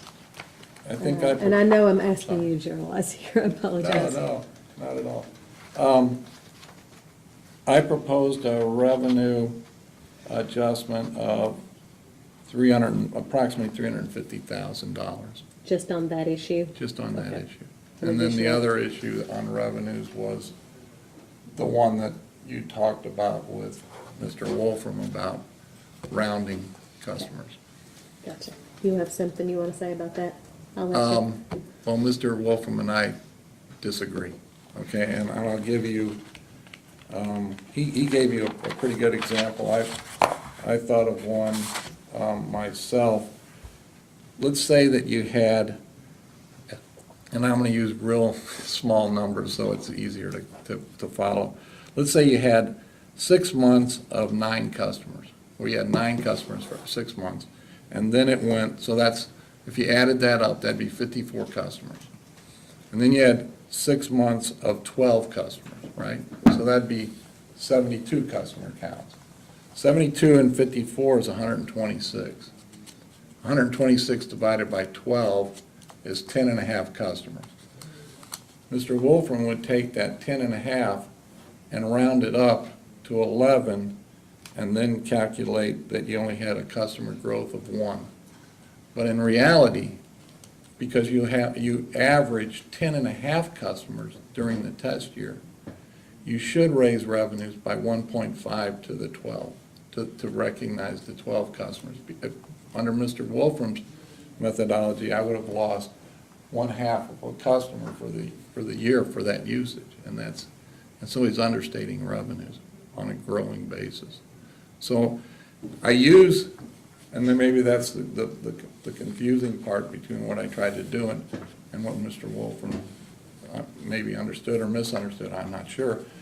I'm using the last known customers to annualize the revenues. So we both agree with that, but I believe you should use the actual average number of customers that existed during the test year, because if you don't, if you round that up, you're rounding away usage that should be accounted for. For planning capacity and lots of things, I guess. Well, I mean, I'm still getting, by doing it my way, my proposed way, I'm instilling the amount of revenues that would sustain, that would reflect that last known customer for a year. By Mr. Wolfram's rounding, he's taking out a portion of that because he rounded up. So in this case, if there was only one more customer, it wouldn't matter as much. But in the year Right, where there's well- a big change up or down. Right, and in my example, it's 10.5 versus 11, right? So, and then the 11 is compared to the 12. I would compare the 10.5 to the 12 instead of the 11 to the 12. Okay. So that's the difference. Redirect? Sorry, No. looking at the wrong people. No redirect. All right. Thank you. Recross. Recross? Mr. Bishop? No. All right. Any reason why this witness couldn't be excused? I don't hear any. Thank you, sir. Thank you. All right.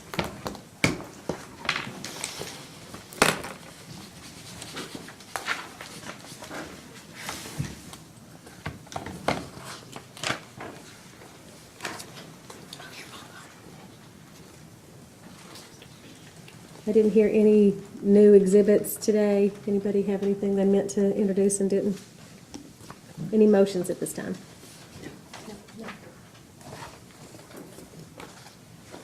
All right, we're gonna get some DRs out. February 20th? Any objection? No objection. If we get them out by the 20th, can we get responses back by February 28th? A week. Do you think you can get those in a week? The post hearings? We think so. Yeah? Okay. If not, as always, get as many as you can and give us a reason and when you might expect the remaining ones. Final order is due March 31st. Do parties know already whether you'd like to submit a brief? I believe we would. Okay. Simultaneous by March 5th? Any objections?